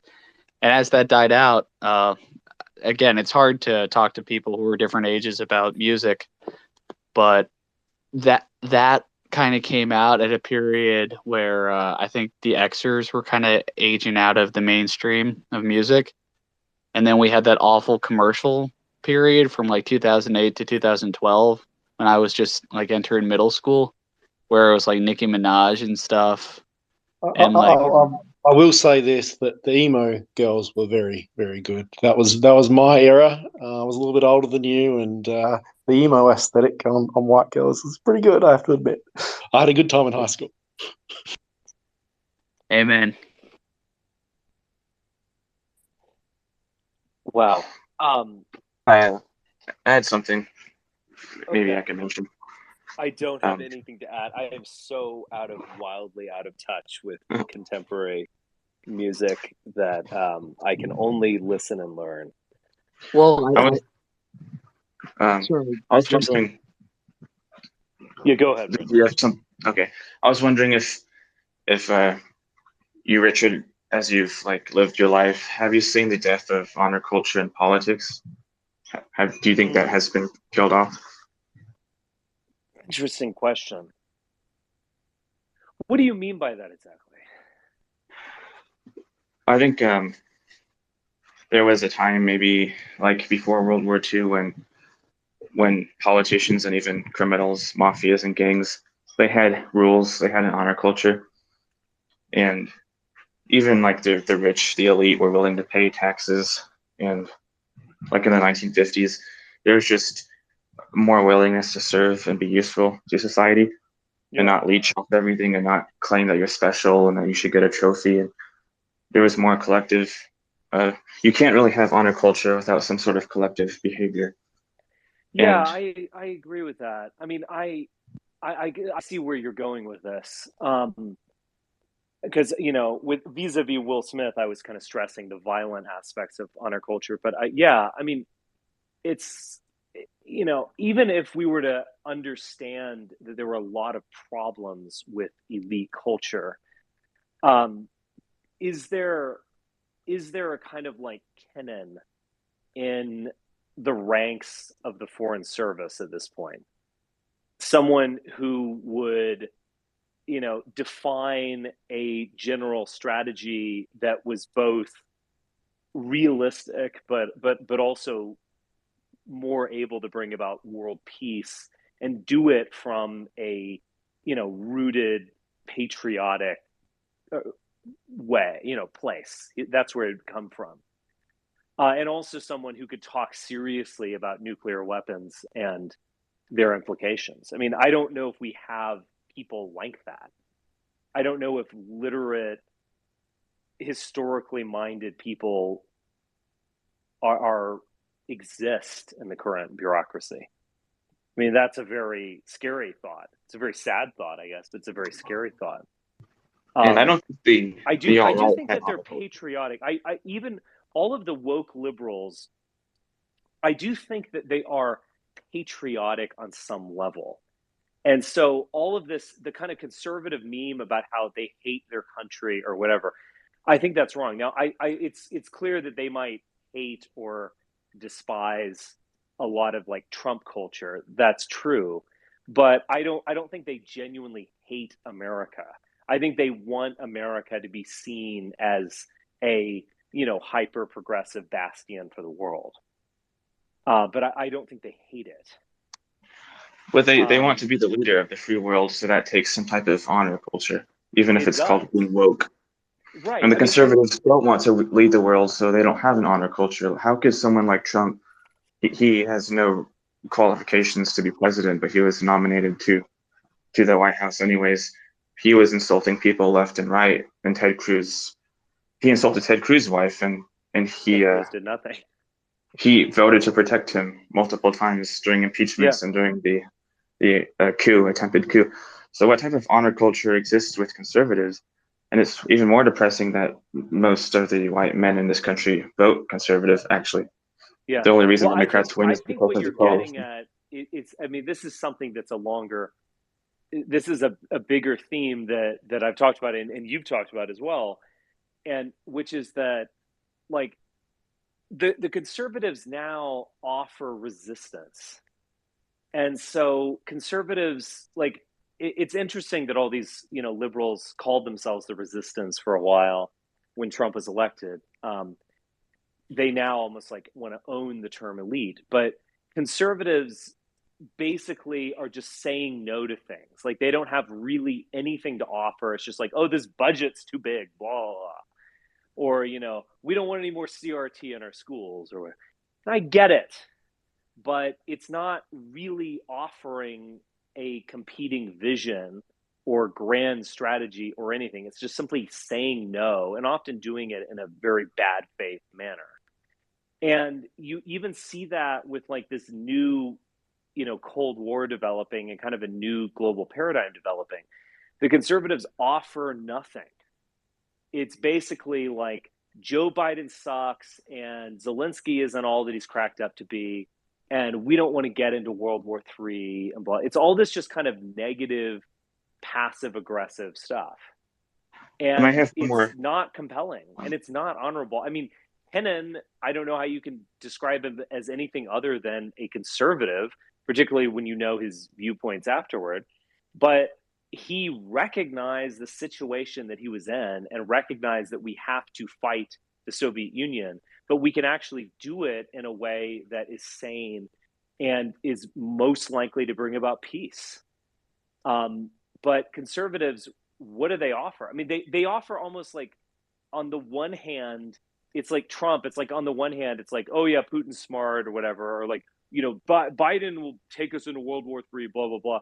And then on the other hand, they'll be like, oh, well, let's just nuke the lot of them or something. It's just this just totally disconnected, like, fantasy thinking. And I have one more point. Go ahead. I don't want to start. I will try not to start like a holy war in the Twitter space, but I think it needs to be brought up. I'll do it as nicely as possible.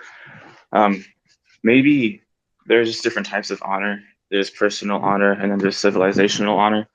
But has the West ever had that type of civilizational honor since the days of Rome? Because if you look at the most sacred texts that exist, since you could kind of say, I wonder if honor died, if civilizational world building honor and vision died the day that it became a sacred act of bravery to be a liar and to resist, to be a liar and to be rewarded for lying. Because there's a story about Romans punishing liars, and they did this all the time.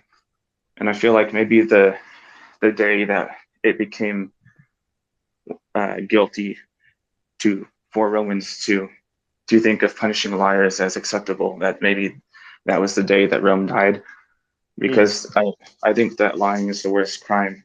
I think that liars are the worst criminals to ever exist. And I feel like when Romans had a certain type of honor culture where they thought someone wasn't telling the truth and they made an example out of it, I feel like that hasn't existed ever since. What? Yeah, I think you're idolizing the past a little bit too much, mate. I think this society puts up with liars too much. And I want Yeah, more. I mean, there's a place for statecraft. You have to lie. We said You have to heretics lie. that we thought were lying to be burned at the stake, in very recent history. A, that's a weird metric. B, I think society's taken lying on certain topics very, very seriously until, I don't know, recently, and even very much recently. It's just different. So who decides who's the liar then? Was it honor culture when Galileo Galilei was punished by the Catholic Church? Or was it honor culture when Romans punished someone for being subversive to them and spreading bad ideology? Okay, that's a Gordian knot, so I'm not just going to buy into it. Again, I just wanted to bring it up. I didn't want to pretend I know or have some secret knowledge, but I wanted to mention it. You brought up Rome, and I'm thinking statecraft here, and it's just plainly true. To advance your cause as a state, you're the leaders of a state or republic or whatever you want to be. Sometimes it's in your benefit to lie. It's as simple as that. Well, yeah, I mean, and sometimes it's merely lying by omission. I mean, you can't expect the public to fully understand the nuances of foreign policy or even tax policy. I mean, there just has to be a yes. Or even lying to your noble lie, so to speak. Now this can be taken, obviously that doesn't mean that we should just, allow politicians to, lie their ass off or something. Obviously, the notion is that you lie for a reason, that you might there's a kind of lie built into the construction of a national identity, to some degree. Were But certain philosophers punished for it? A philosopher was punished for lying. Like there used to be a time when it was considered a crime where you could destroy civilization by pushing misinformation, and there are punishments for it, like crucifixions even. Yeah, I mean, I thought you were going in a different direction by looking at kind of like the lying that went on in among, I don't know, patriarchs of the Bible or something. But yeah, I mean, yes and no. I mean, like Socrates was not punished for lying; he was punished for basically subversion. Yeah, he not undermining the state and subverting the youth. There was even a kind of homosexual undertone to the charge. I mean, I think all societies have crushed heretics to some degree. But yeah, I mean, this is just, it's a big topic and it's hard to talk about in generalities. I do think, I would say that like grifting in this sense, like lying in maybe like the most ignoble way possible, is just endemic to the right wing at this point, where the whole thing is just this big grift.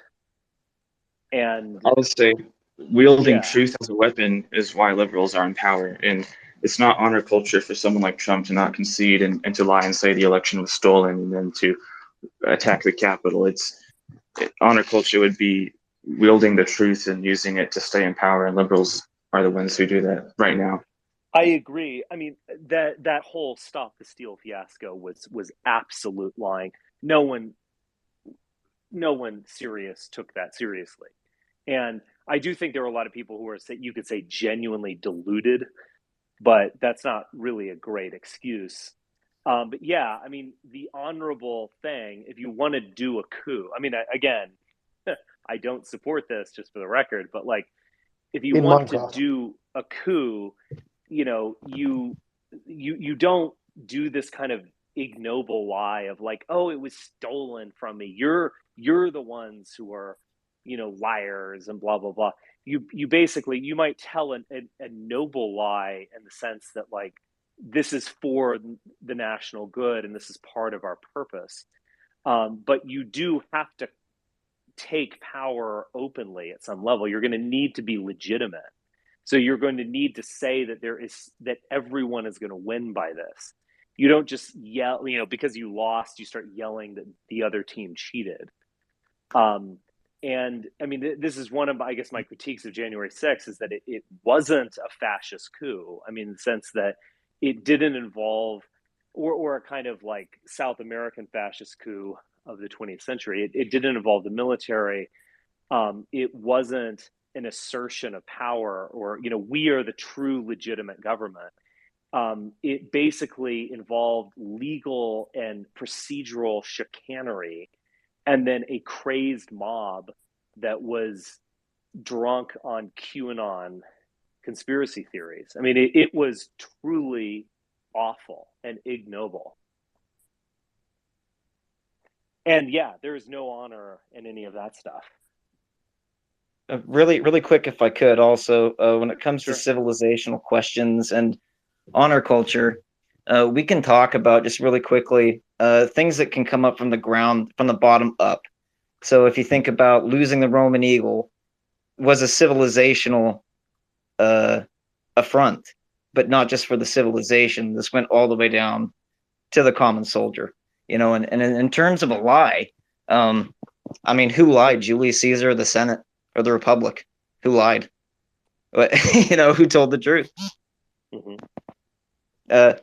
Just for a quick thing, not everything boils down to an honor culture. Not everything boils down to a lie. Specifically, if you're talking about civilizations.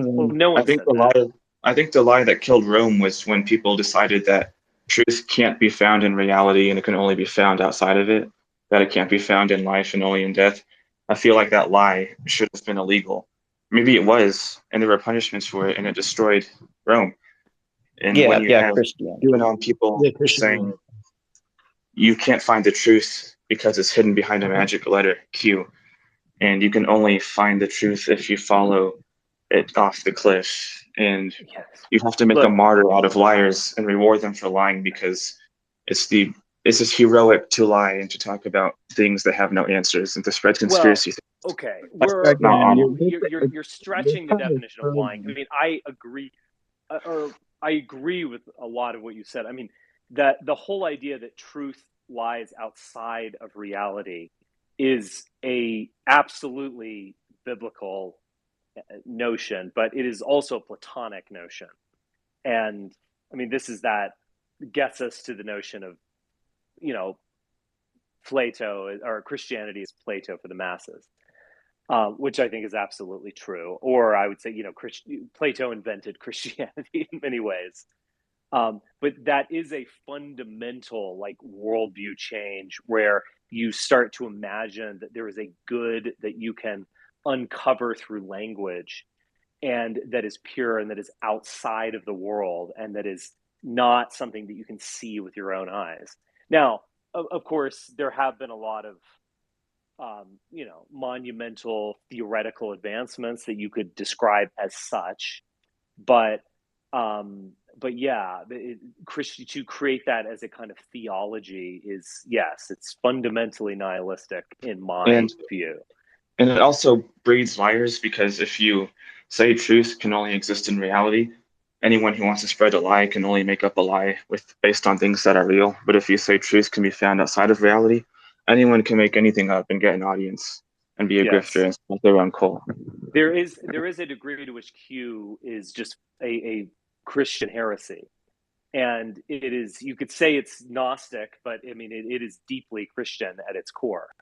And it fits a Christian structure, and it also it does go through this. It's basically kind of saying, like, you see the news every day on your Facebook feed or on television or whatever, but that's just a kind of puppet show that you're looking at. You need to go see what's happening behind it. If only you knew what was going on. There's this secret world behind it all, where things are actually happening. And actually, The Wizard of Oz exposed it. The Wizard of Oz as a movie was great, because the curtain was pulled back and there was a flesh and blood man that was just saying all these words. And I thought that was the curtain being pulled back by Dorothy's dog is the third temple being opened or something. Yeah, it's very interesting.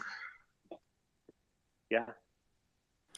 According to the Vedic philosophy, we're in the astrological age known as the Kali Yuga, so it's literally the age of lies and darkness, and lies are predominant over the truth, but objective truth is always existing throughout the 4 ages. Right. Oh, and it was objective truth used to be a matter of survival, because when humans were hunter-gatherers, they had to navigate by star to get their food, and so they worshipped the sky, which is real. And I think when they settled and built cities and invented written language, they started looking down at words, and it kind of went out of control. But I think when their life and death was tied to knowing when the sun would go down and when they could get their food, I think that they had to be more in touch with reality up until civilization started. Okay, I mean, come on. People are still very much in touch with reality. To create very complex microprocessors, you have to be so finely in touch with physics. It's almost impossible to describe to a person that doesn't devote years to it. A lot of this, way back when people looked at the stars and people didn't. I'm sorry, but if you know Roman history, Rome was a civilization of liars, just like any other human civilization that was ever born. You look at the murder of Crassus. You look at when the emperors, every single power struggle in Rome, where one emperor tried to usurp another, or the Senate killed a rising democratic plebeian, was literally based on lies. Famously, they said he wants to be king, go kill him in the streets, and they shoved off, a potential Caesar for 30 years, and then actually Caesar, came along. Well, the difference between a religious text and a calendar is that the calendar has to be accurate, and the religious text doesn't. That's not true at all. Calendars don't have to be accurate at all. We used the Julian calendar for a very long time. The Julian calendar was remarkably accurate. I mean, well, I mean, it was off by what is it, an hour and 13 minutes every year or something? right. I mean that's remarkably accurate. I mean, the Gregorian calendar is a reformation of it. It's not like the Julian calendar was like the Incan like in time destiny or something. I mean, I might even be short giving the Incans short shrift. Even the pyramids and Stonehenge were markers of the sky, and so they had to be accurate. And they had to use math that was accurate. What he's saying, I mean, I but don't the sky disagree itself, with your concept that like someone who's working with a microprocessor or something has to be absolutely in touch with physics. I mean, no one here would disagree with that. And we're not saying that like everyone is living in some delusional QAnon state as well. What we're saying is that like there is a fundamental worldview change that arose with Plato and reached a culmination through Christianity. That is that the truth is outside of this world. And don't believe your lying eyes, effectively. Richard, speaking of which, revelation, basically. I saw you say somewhere, sometime that you don't like Aristotle and you want to go back to Aristotle, or was it Socrates? No, I definitely said I don't like Plato. Oh, okay, but I think you said something about this, the pre-Socratics or the pre-Aristotelians, that you prefer them more. Pre-Socratics, yes. I mean, look, in terms of what we know about them, and we have very little. We only have fragments of Heraclitus and so on. So I mean, I think it's just a matter of like trying to access their thought. But yeah, I mean, I would make a kind of like ancient modern distinction with Plato, basically, and not in the Middle Ages. Like I think Plato was a monumental worldview shift. And I think he had huge influence on the development of Christianity. And I think he had huge influence even on the development of the Old Testament, which again kind of did occur originally in Greek. We should not forget, not Hebrew. So yeah, as a real body, as the translation of the Pentateuch. So yeah, I mean, this is my view. It is, Nietzschean view, you could say, but yeah, I would stand by it. I think that's where a kind of monumental shift in consciousness occurred, and we can kind of look back at some, pre-Platonic philosophers and try to access something, a different way of seeing. Diogenes the Cynic famously roamed the streets with a lantern during the day, looking for an honest man. Right. I think he was successful. The madman who announced the death of God also had a lantern, but he was using a lantern in broad daylight, according to Nietzsche. Hey Richard, I'm not going to be long. I just wanted to give you a props for Race War. Phenomenal film. You were phenomenal in it. And do you have any books or other films that you're going to be in that's coming up? What was Race War? I believe you did it with Jason Black. It was you and Jared Taylor. We're in that. Okay. It was a couple years ago. Okay. Yeah, I've barely seen it myself, but I appreciate your honesty in that. You was very good in it. But do you have any books or any other films that are coming up down the pike? I have a lot of books that are coming up, but I'm doing more kind of intellectual stuff. But I will have a book that will come out before the 2024, my own stuff on Trump v. Trump. And, great, fantastic. And then I have a kind of expansion of an essay that I've already written that it's called. It's basically on Nietzsche. It's called Politics in the Grand Style. So I'm doing kind of heady stuff. Although the Trump v. Trump book will be more. Cool beans. Thanks. Thanks, and I'll let y'all guys have it. I'm gonna hop on some D2. I'll catch y'all later. Okay. Yo, speaking of which, I don't think Jack has spoken. He's had his hand up for a while. I don't know if he... Okay, Jack, go for it. You have got the floor. Oh yeah, hi. Thanks for having me Sure. on. So as I watch this slap around the world, I think nothing happens on the Oscars that isn't sort of pre-planned and have political motives. And so what I see is him committing an act of violence and then immediately apologizing with the statement. I just got it offline. Violence in all its forms is poisonous and destructive, and there is no place for violence in a world of love and kindness. And so what I see here is not just thinking about the role of violence in society, but also the legitimacy of violence and who gets to use it. And so it seems like there's a discrepancy sometimes of one group's violent and other group's violent. Well, one group's mostly peaceful but still violent. So there's a reframing of the violence. So all of this focus on the violence brings us to an important point about who's allowed to use violence and in what context, and who has a monopoly on the use of violence, and from where did they derive that right to use violence. And so if you look back at some of the philosophy things like Max Weber and some historians, Thomas Hobbes, some of the people like that, so they talk about how the defining feature of a state is its monopoly to use violence. But one of the key things to think about is that the state actually derives that monopoly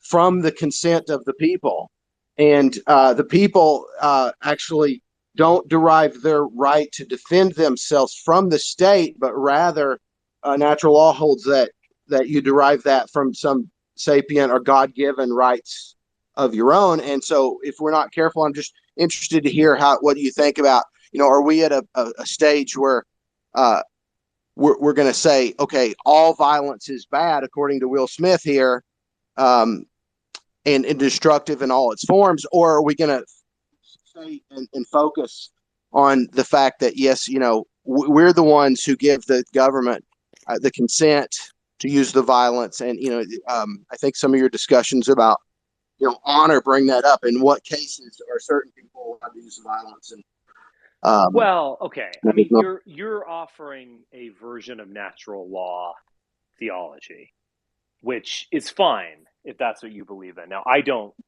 hold to any of this. I do think that there does have to be a certain form of consent, but I don't think that consent is ever rational.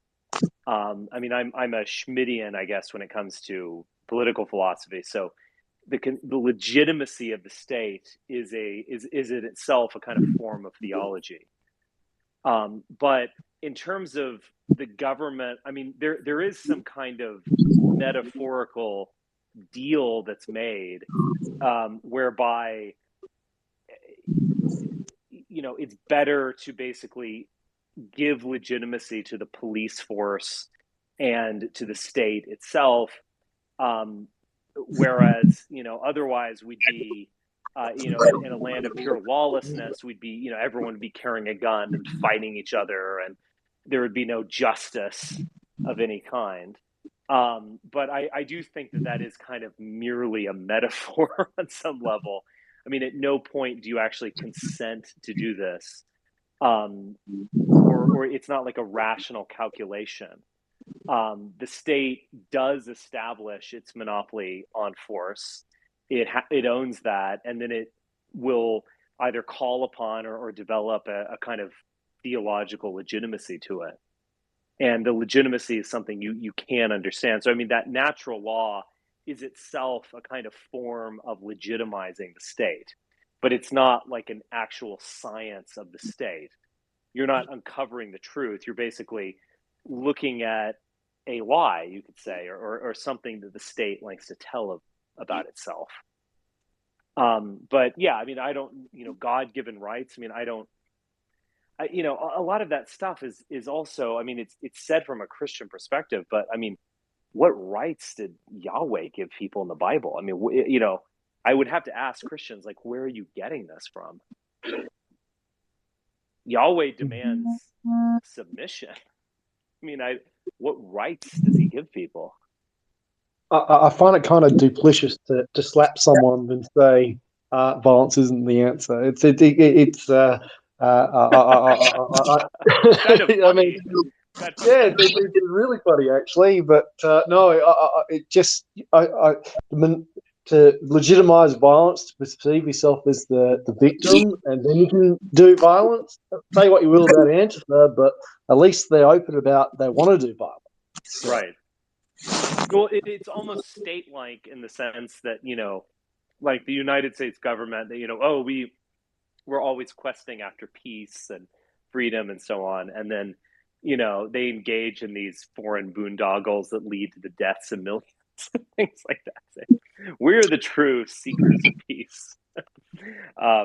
It is a lie. Whether you think it's noble or not is up to you.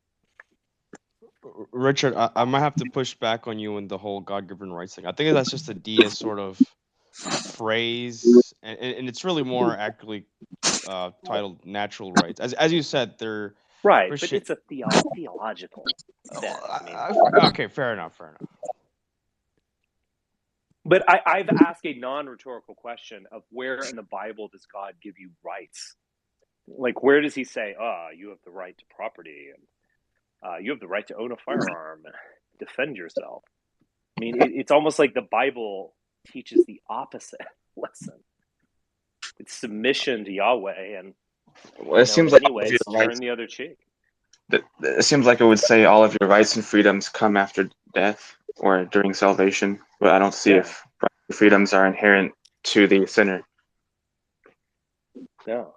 You know, I'm not too deep into theology. I am Christian, so I would say that at least maybe the right to own property, as stated in Genesis, you know, man has dominion over the creatures. That would be like, if you really want to stretch it out, I guess that's some sort of property rights, but it still has a duty to, you know, praise God, do his will, and that type of thing. So I guess even then.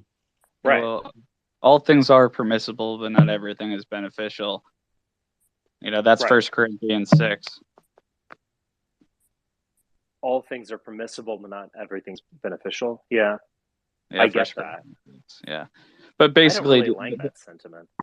Yeah, I'm sure you don't. But the whole idea is that ultimate freedom, in itself, basically the idea is there's positive freedoms and negative freedoms, and what true freedom is ultimately beneficial things that add to you, and that negative things to you or sin actually decrease your amount of freedom by damaging you in some way. That's what it is on a deeply theoretical level.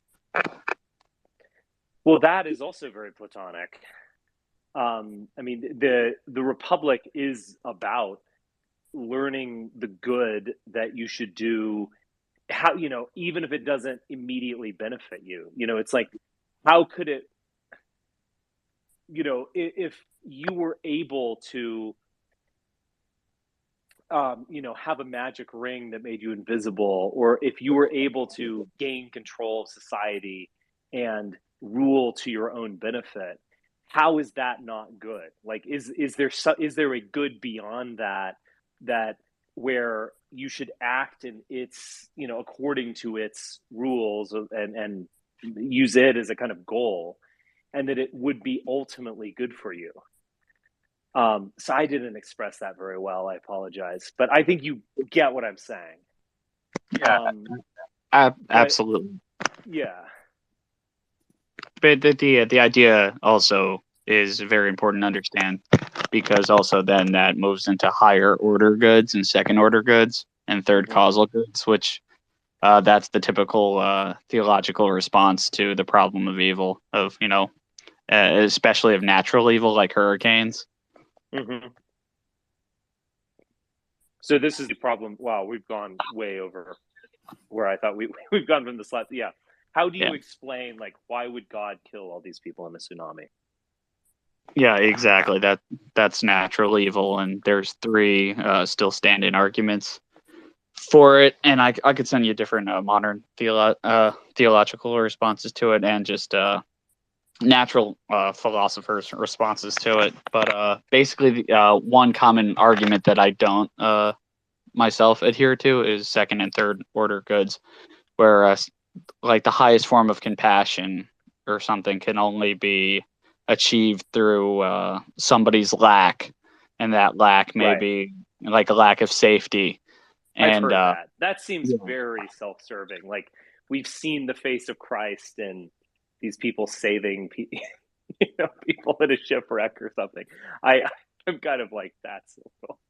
Well, Seems actually, like a rationalization. I mean, I I think you actually might like it if you really dig deep into it, because ultimately, at the base of Christianity, God views him. The idea is God is righteously sending you to hellfire, basically for his own aggrandizement, and that this type of suffering, that if you view yourself as so significant and wonderful, or as every human this way, and you see each human as this perfectly beautiful little monad that can float around and has free will and does its own thing and has no godly defined purpose, then in that sense you'd be like, oh my God, that's so horrible. Like that person was stuck on a sinking ship, and that person, who went and saved him, got to experience that higher good, and we got to see that higher good only because that person was put in such an awful situation. When the ultimate theological idea is that that person's suffering is just a part of this grand moral play, that is why humans were ultimately given the choice to make, our own personal choices when God created humans, and that like every single person that goes to hell isn't like this awful story, but ultimately, whether you believe in causality and free will, or the opposite, that that their ultimate destruction just serves to bring God glory just as much as somebody who ultimately chooses God over the promises of the earth. And if you see that, it's a very unlikable thing from the human perspective. So maybe I thought you would like it. I'll think about that. Thank you, though. No, I would. We could do a longer space on this. I would have to kind of brush up on these arguments so I could be more articulate with them. But yeah, I mean, they're obviously, like, you in the Christian system, you have to have God's wrath. Like, God hates sin, and so you can't just imagine this, like, kind of forgiving father figure who will always forgive you. Like, he must be wrathful towards your sin. But then, like, Jesus there, and so Jesus is the atonement for that wrath. But there needs to be both. Like, there does need to be this price paid for you to receive salvation. So in some ways you don't deserve it. And it is kind of like something that's beyond you, and that you can't really understand, because we're always sinning, infinitely. I've told a dozen lies today. I've certainly had a lot of lust in my heart. So we're always sinning, and God hates that. And so there needs to be that wrath of, just like Richard Spencer has to be thrown into hellfire for his wicked thoughts.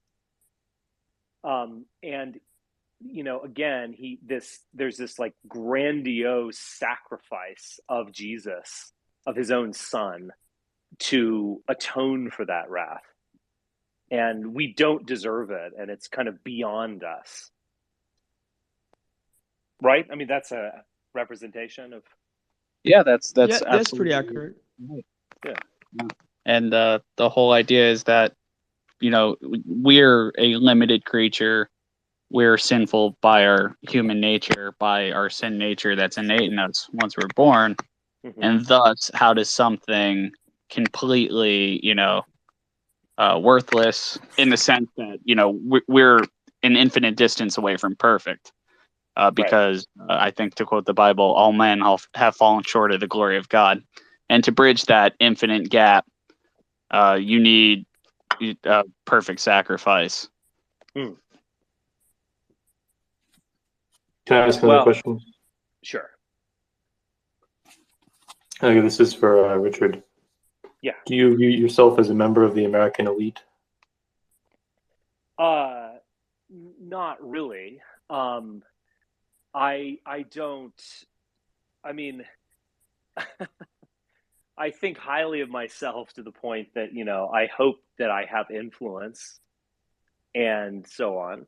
But I'm certainly not a member of the American elite in the sense of I'm obviously not a billionaire, and I'm also not someone who is, working in the system making consequential decisions. I simply want to affect things. I'm certain. I imagine that a lot of people would probably view, just in terms of like I don't know, my kind of sensibility or something. They might say I'm an elitist, but that's a little bit different than actually being an elite. I hope to influence events, but I don't. I'm not in them. I'm not like, kind of in the forum in a small way, but I'm not in the apparatus itself making substantial consequential decisions. And I'm certainly not a man of immense wealth by any stretch. Yeah. There's a well-known picture of you and what's George W. Bush's wife? Laura Bush? Yeah. Laura Bush. Yeah, how did that come about?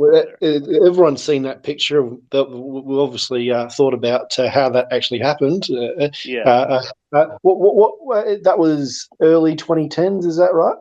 Yeah, it was a while ago. I look different. You can tell I had a different haircut. I'm older now, but yeah, it was funny. There was a little fundraiser that took place at Glacier Park, and my mother got invited to it, so I went. And Laura Bush came down, and there was like these photo ops that you could take a photo with Laura Bush. And also in the audience was Maury Povich and Connie Chung. So it was just this kind of random kind of little fundraiser thing. I don't even know what I don't even think it was like a huge deal. I don't know. My mom probably paid a few $100 to, do that. It was, I remember just, I remember she just told me, oh yeah, we've got tickets to this thing or whatever. It's like, all right, whatever, It's pretty funny seeing your ultra Russian nationalist ex-wife next to someone who's so far up. I thought it was pretty funny. But that photo is very funny at this point. Yes. I think even more surreal was your appearance at I think, was it a Ron Paul conservative libertarian thing? Conference? Well, that I created that. That wasn't just a one-off fundraiser. I organized that. Could you tell us how you got into the Ron Paul movement, Richard? Well, I mean, I was in Washington, or in Northern Virginia to be exact. I was working at the American Conservative magazine at that point, and then I went up to Talking Mag, and I still had connections with all these people. I guess there were rumors that I dated multiple girls who worked in the Ron Paul campaign. Whether there's any truth to those rumors, I'll leave up to you. But I just organized it. And there was this thing called the Robert Taft Club, which was created by Daniel McCarthy, who's still around to some degree, and Mark Epstein, I have no idea where he is. He's this weird, half Korean, half Jewish, paleo libertarian weirdo. I've not spoken to him in many years, but they kind of created this club. They got me involved, and we did a few events where we would have just like a speaker. and so on. And yeah, I did the Ron Paul event, so it was good. Yeah, there's that picture of me in 2008 along with Ron Paul. Pretty funny. I still like Ron Paul. I think he's a genuine guy. I'm not a libertarian, and I've kind of really rejected a lot of that thinking, but it's hard to really dislike Ron Paul. Were you even a libertarian when you were doing all that stuff, Richard? Kind of. I mean, I think my philosophical background has always been just anti-libertarian. But there's this aspect where it's like being a libertarian in the first decade, like the 2000s and a little bit after that, it was almost like it was not almost. It was like the alt-right of the day. And it was, you're being edgy, you're kind of being anti-Republican and anti-conservative in your way. And there is some kind of edginess to the libertarian movement of like, I mean, again, edginess, in scare quotes, I guess, but like, oh, I'm anti-Federal Reserve and I'm anti-Zionist, and I mean, it's kind of edgy. I mean, I've moved on from all that, but I think in the like 20 and 15 years ago, if you were to be an alt-righter, you would be a libertarian. And I don't think that's the case anymore. Yeah, because when I remember in 2011, I opened up like a Time magazine article. It's like, here's the Libertarian Party, and they're like we're pro, free market capitalism, but we're also like very left wing on cultural issues. And I'm like, I want the opposite. Like, yeah, what exactly. is with you people saying you're anti-communist, but like you're kind of defending these communist countries? Like, what? Well, that's very opposite. true. Like, there was some libertarian convention. I can't remember where it was, but it was like someone ran on the platform of like, make libertarianism weird again. And I can't even remember what it was, but he was this like, his speech for the nomination of the party was this like fat guy, like dancing on stage, like as a kind of transvestite or something. I was that in remember 2016? I think that was it might have been 2016. 2016. I can't remember exactly. But it was such a meme. It was of like, well, libertarian, because I think there are two sides of it. There was some controversy where I don't remember the exact details of it, but there was some controversy of a libertarian leader with the LP who was asked some kind of like child pornography question or something, and I think she answered it in like the worst possible way. She was like, well, it's a victimless crime if there's consent involved, and people were just like, all right, disqualified. Basically 4chan and caps. Yeah, I mean, for good reason, but I mean, I don't think this. I can't remember who it was. I don't think she's like a bad person or anything like that. It's just you just can't answer that question if you're a libertarian. Basically, you should just basically avoid it, or just say, I have one exception, and it's child porn. But whatever. I think there is a definite left wing streak to it, but. The Ron Paul movement, less so in 2012, I think more so in 2008, there was definitely a conspiratard element to the Ron Paul movement, where that kind of took the Fed stuff, way too far, and was kind of even proto QAnon. I wouldn't be surprised if some of the people who were big into that went into QAnon, in fact, because a lot of those people went into Trump. All of the kind of like Tom Woods and Lou Rockwell types were all very pro-Trump in 2016. I knew somebody who was. I was like in like group chats, and they were kind of like doing. They actually introduced me to Professor Dugan and his ideas, which I found very interesting at the time. But I remember like having conversations with them in 2017 and 2018. They were saying like. They were kind of like being kind of half ironic and like saying kind of proto QAnon stuff of like, dude, there's like infinite oil inside of the earth, bro. I remember having this was in 2016, and it was like the peak alt-right, and Trump had just won. And I remember I was with some of these people who had worked in libertarian think tanks, and they were basically saying that like every libertarian is alt-right now.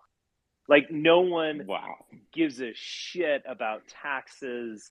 And if anything, they're just like, yeah, let's tax these bastards, and let's raise taxes on the capitalists, Didn't you gate crash a libertarian event? I remember seeing a video of you sitting at a booth with a whole bunch of young libertarians around you. What was when was that? Was that 2017 or 2016? That was 2017. Yeah, I didn't fully gate crash it. I was invited, but there was like a Hoppe club, so it was like Hans Hermann Hoppe, and they invited me, and we were excuse me, we were there talking, and then basically it was funny because we went to the social hour, and I don't want to, it sounds like I'm bragging or something, but it was what it was. So we went to the social hour, and I just sat around with a couple of them, and I was talking, and then like there was a table of 5 of us, and then soon like there was 10 of us, and then like there's 15, and then the whole place was like surrounding us, and I was kind of holding court.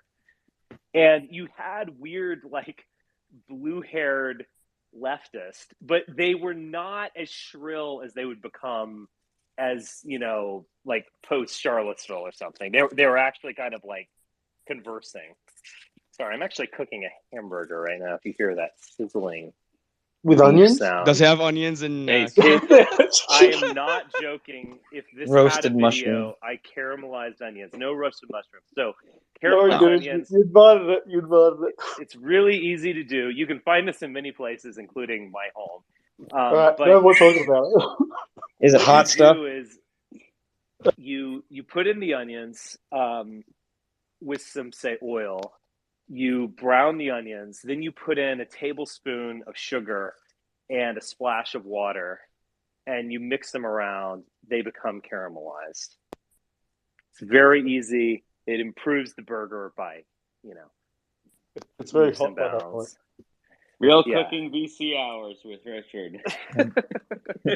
Really quick. I don't know if you guys remember this, but this was part of the whole. There was a conspiracy documentary that came out called Zeitgeist, and Ron Paul was featured in that heavily. And it wasn't too long after that where you started seeing the Doom Paul memes. The lights are going out.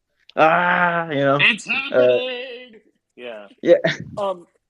Zeitgeist for me, again, I'm in my early to mid 40s. Zeitgeist was a cultural phenomenon. That was like the red pill movement. That was like QAnon even of 2008. That was a really important phenomenon. Yeah. Because video on the internet was kind of in its infancy. I mean, when was YouTube? Like 2005 or 2004? I mean, it's still kind of in 2005. Yeah, it's still kind of a new thing.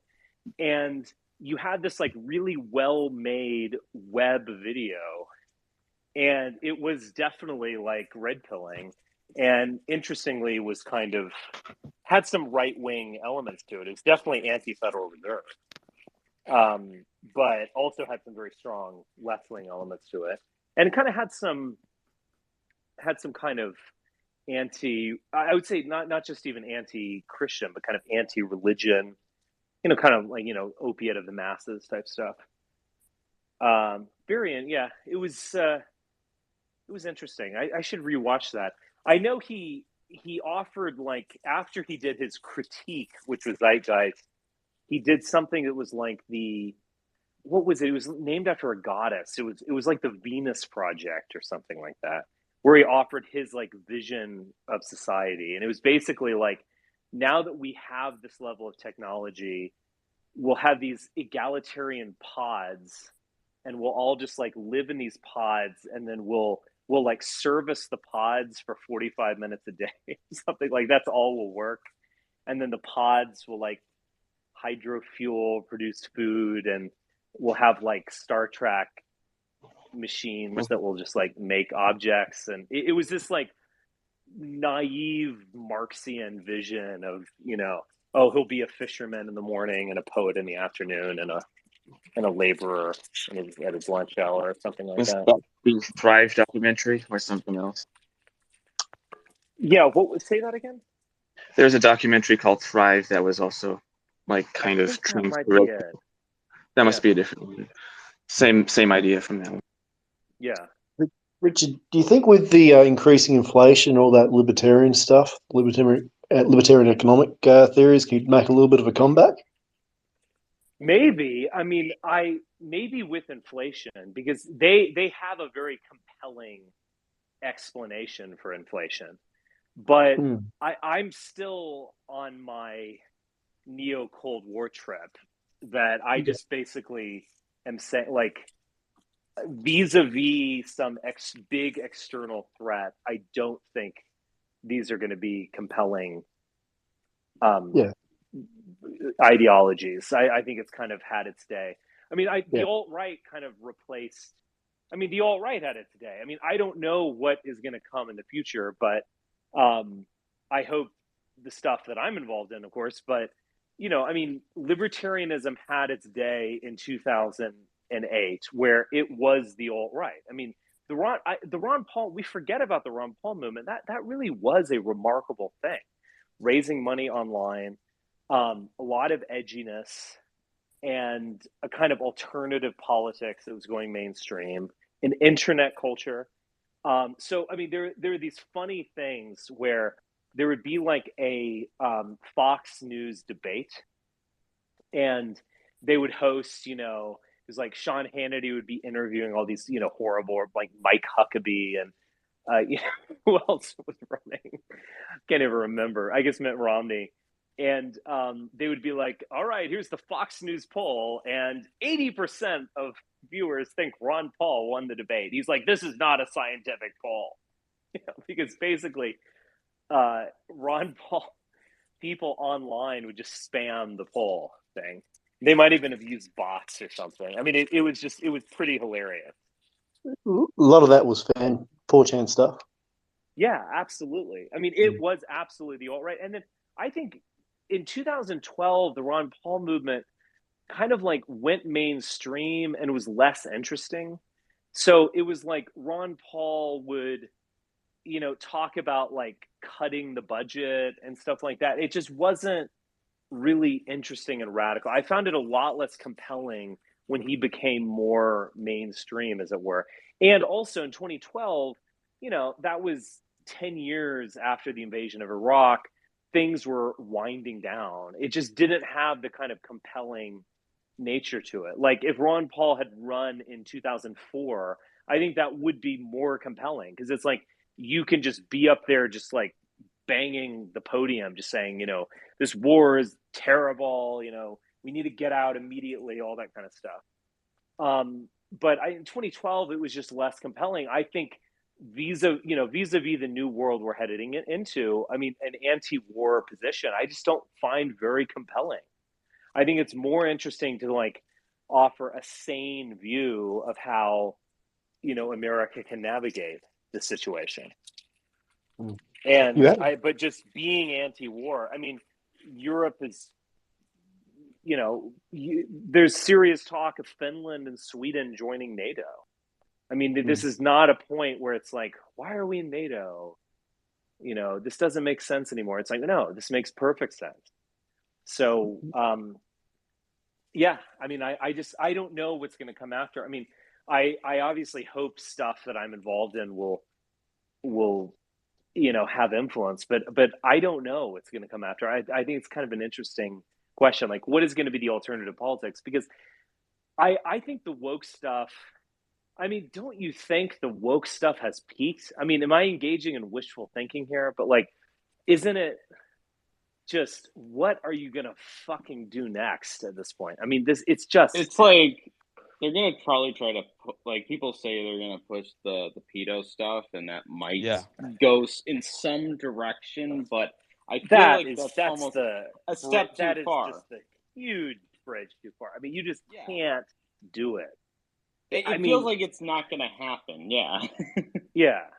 Yeah.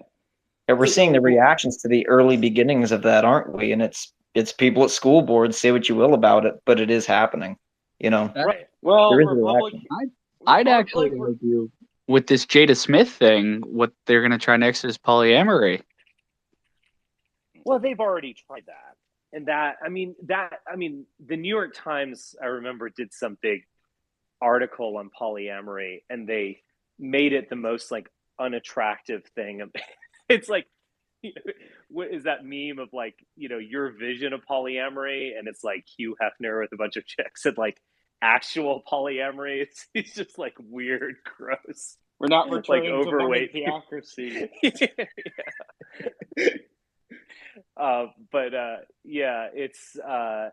I think they've kind of pushed that. I hear less of that. I don't hear the polyamory stuff. I do think that, like, on some level, the trans men or trans women rather in sports, like, you could make a compelling argument that, like, guys, it's like one or two people, it's not a big deal. Why are you? But like, it kind of is a big deal, and it's just such a shocking, like, visualization of like why this is wrong, that I do think that I don't know how far they can push this. Well,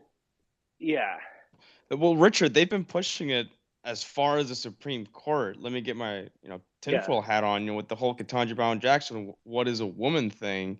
I think we still haven't hit the peak. We might have a couple more years of woke until we hit the peak, but I think they're still full steam ahead, because maybe I'm too transphobic, I don't know, but if you can't define what a woman is, I don't even, like, where do you even go from there?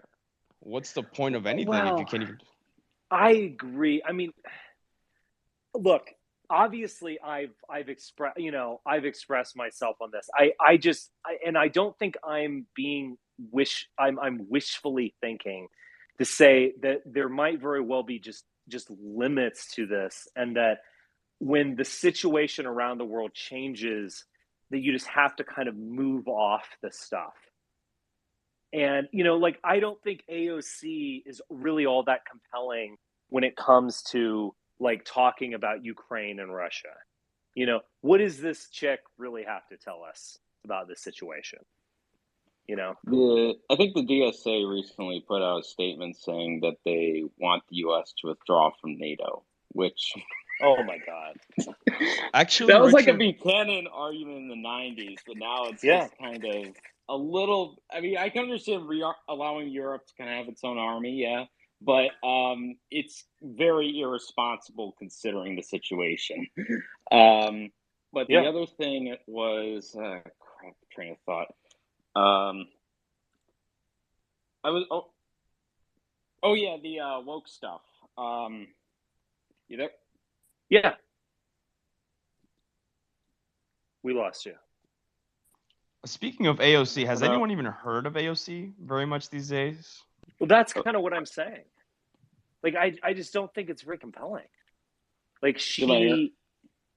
Yeah, you're back. Yeah. What was the last thing I said? The woke stuff. Oh, yeah. Because I noticed that with DeSantis and some of the laws going on in Florida, I remember when the gay marriage thing was passed in 2015 through the Supreme Court when they made their decision, and I kind of had this feeling about it that maybe not immediately at the time, but within a few years, I kind of like was thinking of this as a possibility that a few years down the line, a kind of cope, you could say, that sort of like how abortion was kind of settled for a few decades. Wasn't it settled like from 70 until the 90s? Yeah, in the 90s, the Republican Party was making a lot of, talking about restricting abortion. And then people say it's banning that did abortion. actually start in the 80s, actually. with It kind of Reagan. grew over time. Yeah. Yeah, but definitely by the 90s, there was like a very well-defined pro-life movement. But even in the 80s, George Herbert Walker Bush like changed his position. He became pro-life. So I think it was kind Ford of brewing. kind of like did the opposite. He was like pro-life and then he became pro-choice. That might be true. Yeah. And then, but I was saying with this is like basically the Republican Party's sort of policy on this is sort of like arguing effectively for restrictions, while they'll kind of borderline say they want to ban it. They're always like passing these more and more crazier restrictions in states.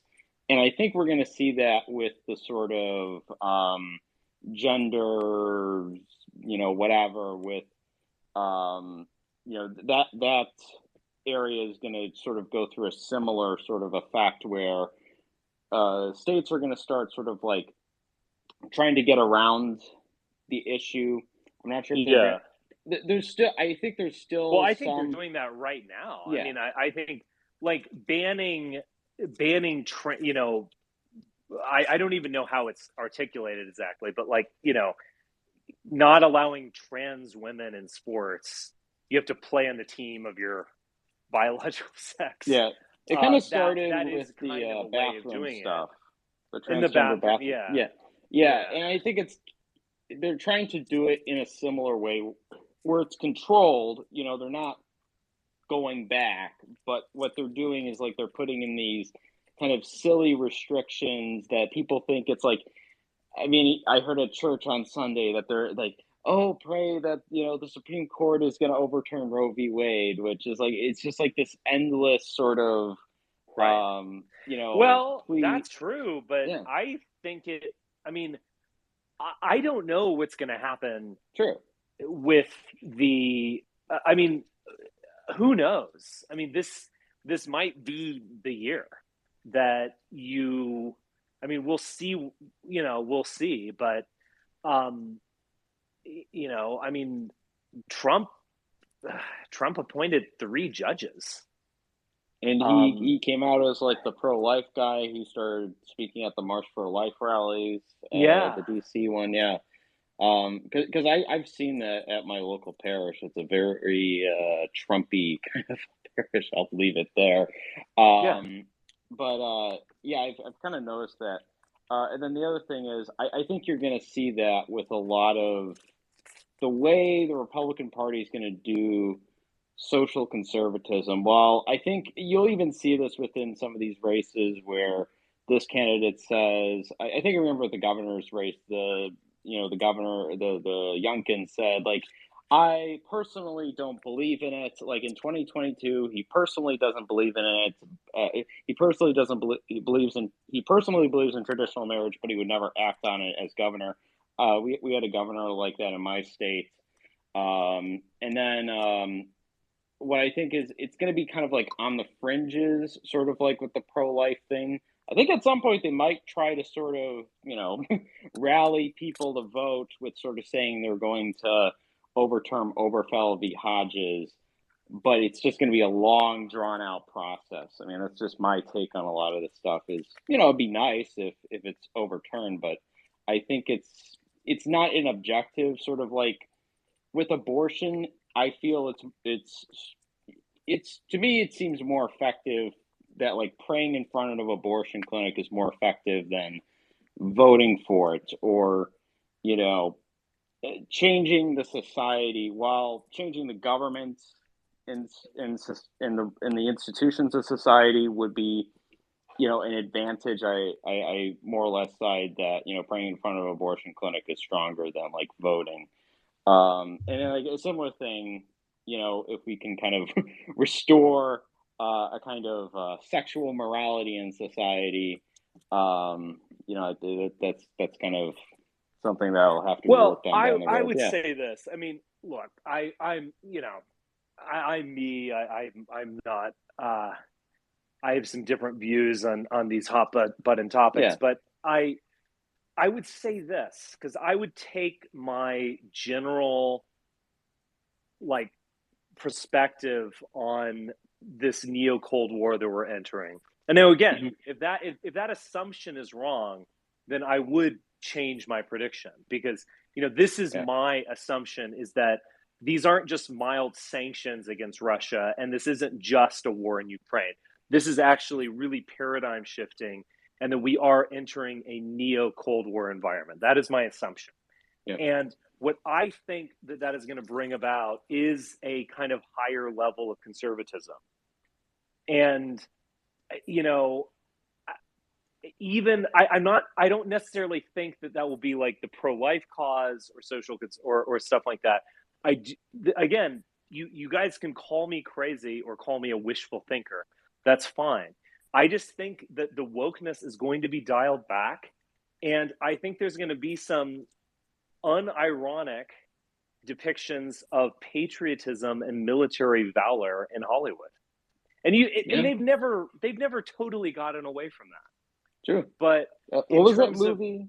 It was like 1917 or something like that. 1914. Yeah, I remember you. That's a great movie. Did a review, I think, on that with Brahman. Yeah. Well, that was a tragic view of military valor, but I mean, it's a great film. But I'm talking like, Saving Private Ryan or something, even though that had some tragic elements to it. But I don't think that the conservatives are right in the sense that, like, we're going to descend into just like shrill, self-hating lunacy as our popular culture. If my assumption is correct that this is a neo-Cold War, that I think we're going to have a culture that might, in a weird way, resemble the 1950s and 1960s. True. Top Gun Maverick will come out soon, right? That movie. Exactly. See, God delayed that movie because it was going to come out in 2020, and God said no. It needs to come out in 2022 because a neo-Cold War is on, and the people will need that. Yeah. Are you reaffirming your faith? Are you going back and saying, okay, Hagia Sophia, we're going to be back on top? I was, tongue was in my cheek on that one, but yeah, it is kind of interesting that I mean, even the original Top Gun, that wasn't. See, I rewatched it like, I don't know, a year and a half ago or so.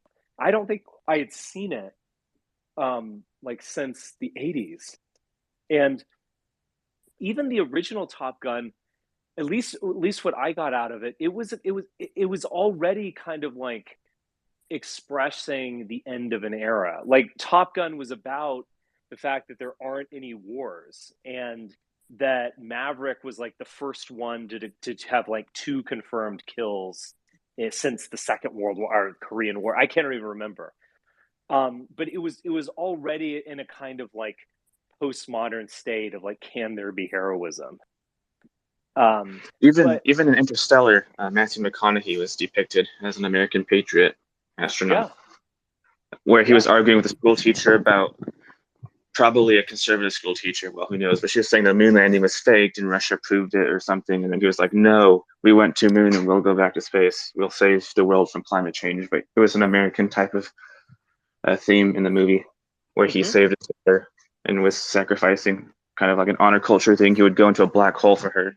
He'd do anything for Earth. Yeah. Absolutely. I mean, I mean, I think there will be films like that. Nolan is working on this Oppenheimer film now, which should be very interesting. Also, I noticed this on Twitter. It's an entirely white cast because it's historically accurate.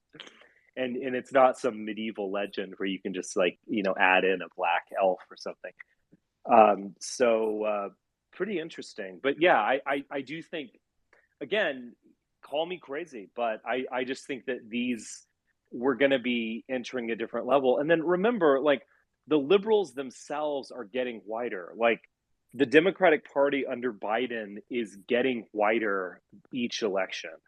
And I think that trend will continue. And the Republican Party is getting genuinely more multiracial. Like it is, they aren't lying exactly when they say that this is a multiracial, what is it, the multiracial working class party? I mean, that is true. That was one thing I sort of I felt like Trump could have gone in this direction, but I don't think it's really going in this direction. With Trump, there was almost like, because I kind of remember during the Obama years, there was this whole meme about, or it's not really a meme, but it's like, there was sort of like, there was almost like a full, there was the explanation of like the great switch kind of a thing, that like the Republican Party was based in the North and it kind of had this economically progressive sort of worldview, even with foreign policy to some degree. And then, you know, the Democrats were more kind of quote unquote conservative or kind of classically liberal, kind of like tradition, and even kind of like traditional Christianity. If you go back to, I think it was like I think it was in 1910 with, I think it was like, who was that populist guy in 1910? I'm trying to remember his name. William Jennings Bryan?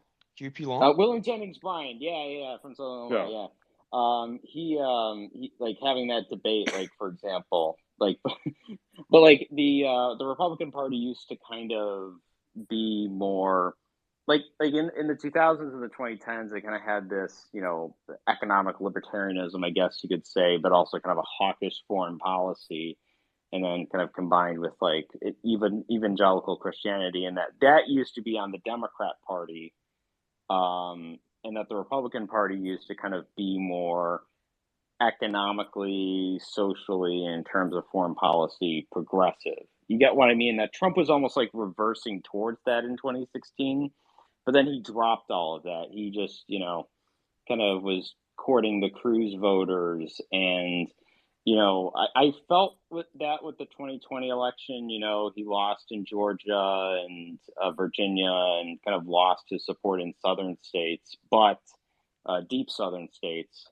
But with the Virginia election, I feel like that's going to just swing back. And maybe there is that ideological shift, but I think that, what was I saying here was that that I don't, ideologically you could see some of that, but even then, I'm kind of spacing out a little bit. Just to add to your point, so what I've noticed is that at least on the Republican side, there is an anti-war element, kind of mostly led by Tucker Carlson in a way. You know, he's not really in favor of war with Russia. And I want to know, I kind of wonder if that gamble's going to pay off for them, because Ukraine is very different from Iraq. I feel like some Republicans... it's going to fail monumentally for them. Because this is the thing, like all these paleos, they kind of, they didn't quite come of age, because they were actually in their 50s and 60s during the Iraq War, but they remember that, and so their paradigm for looking at everything is like, this is an intervention that we're engaging in. And I get that. I mean, I opposed the Iraq War. I opposed doing Libya. You know, I praised Obama to a degree for him not going into Syria. I mean, I get that, but we're just in a different paradigm. This is a different conflict. And just, you know, you see all these people, they still define themselves as like, we're anti-interventionist or whatever. And it's like, what are you talking about? You know, you're supporting Russia's intervention. Like, you're not anti-interventionist. And it's just that, it's that language from the 2000s that they're adopting. But the thing is, they need to start adopting language from the 1980s and 1960s, because that's the kind of conflict we're headed into. Like, it is a nuclear game. The world, like, we're ending globalism. I mean, it's you know, true globalism is in one planet without any borders. We're kind of bifurcating. I mean, these are all fascinating things. I just think all this anti-war stuff is just going to make them irrelevant, basically, because they don't have anything to say on these matters outside of don't do it. or let Putin win, or whatever. I feel like there's also the meme of, how would you guys expect Iraq to become a Jeffersonian democracy? Their values are so different, and they kind of got stuck on that meme of, well, every country is Iraq now, because if you intervene in Ukraine, right, they're also going to be a failed democracy, and Ukraine is very different. It's a Western country, you could say. It's much more closely aligned to the West than Iraq, and so, I'm officially neutral on this stance. I do support the people of Ukraine. They are hurting really badly, but I'm not smart enough to have an opinion. But Ukraine is very different from Iraq. This is not well, Saddam's. you're smart enough. You just made a very good point. I mean, it's like Ukraine is very Russian in many ways, obviously, like language and cultural.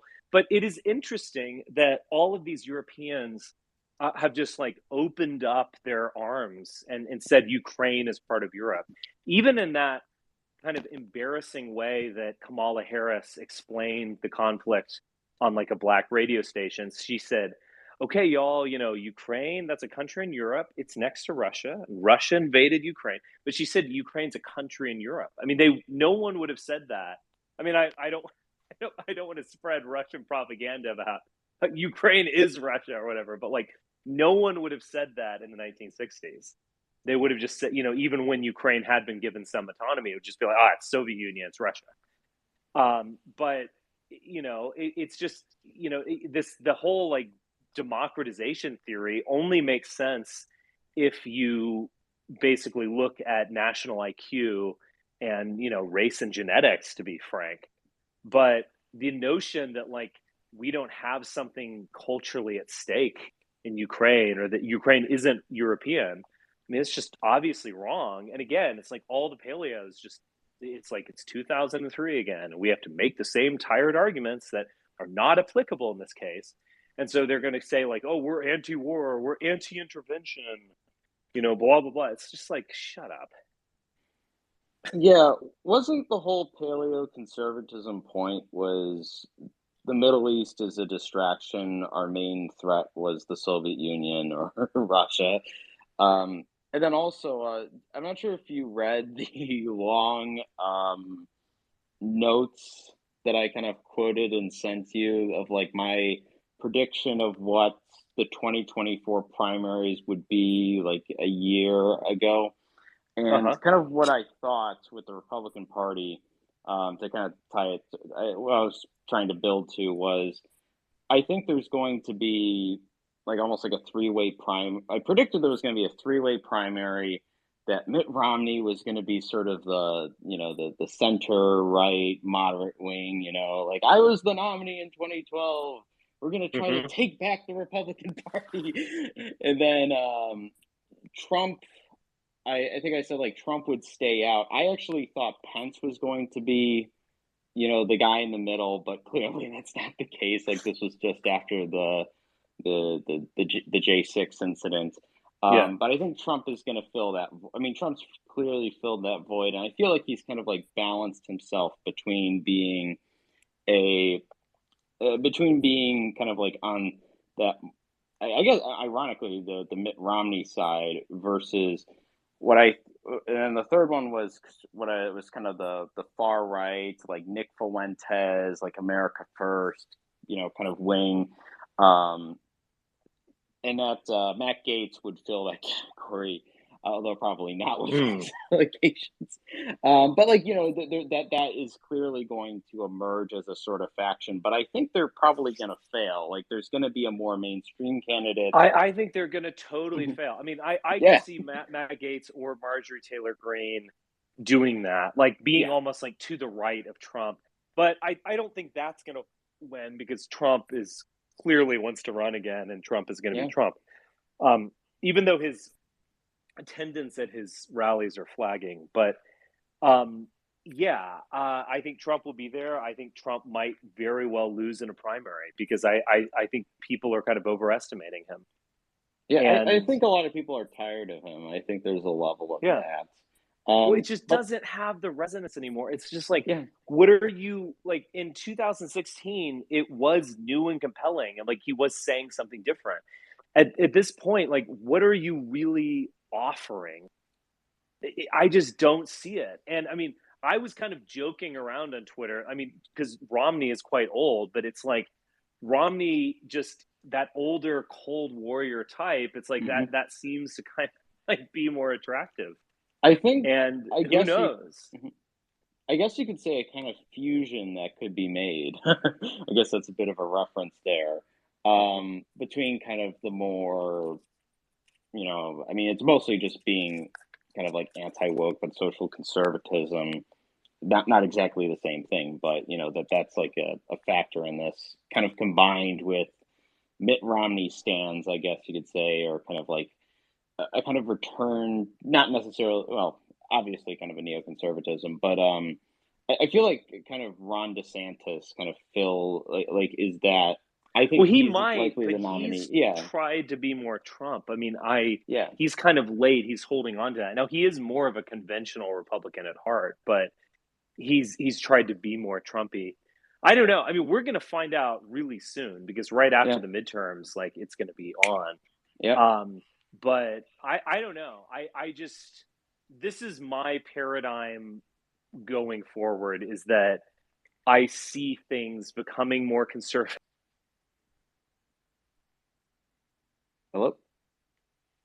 Hello? I think he's eating his burger, guys. Yeah. Hot stuff. Yeah. Really interesting thing Richard mentioned about things being, kind of old. He talked about Ron Paul. He talked about Trump. Do you guys? Well, I guess not if you guys think, but I kind of noticed that politics has this trend similar to fashion. Some things go out in style, some things go back in style. There's definitely a cycle. There's obviously, I mean, yeah, I lived through pretty much most of my engagement in politics. I remember kind of the majority of the Obama administration. I was kind of a teenager at the time. But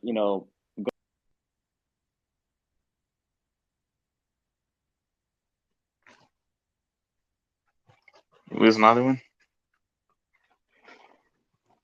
He either switched to listening, or he got kicked out, or he disconnected. Interesting.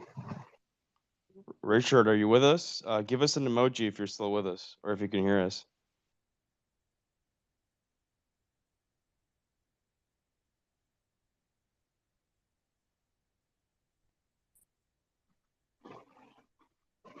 I mean, I guess you might be trying to reconnect.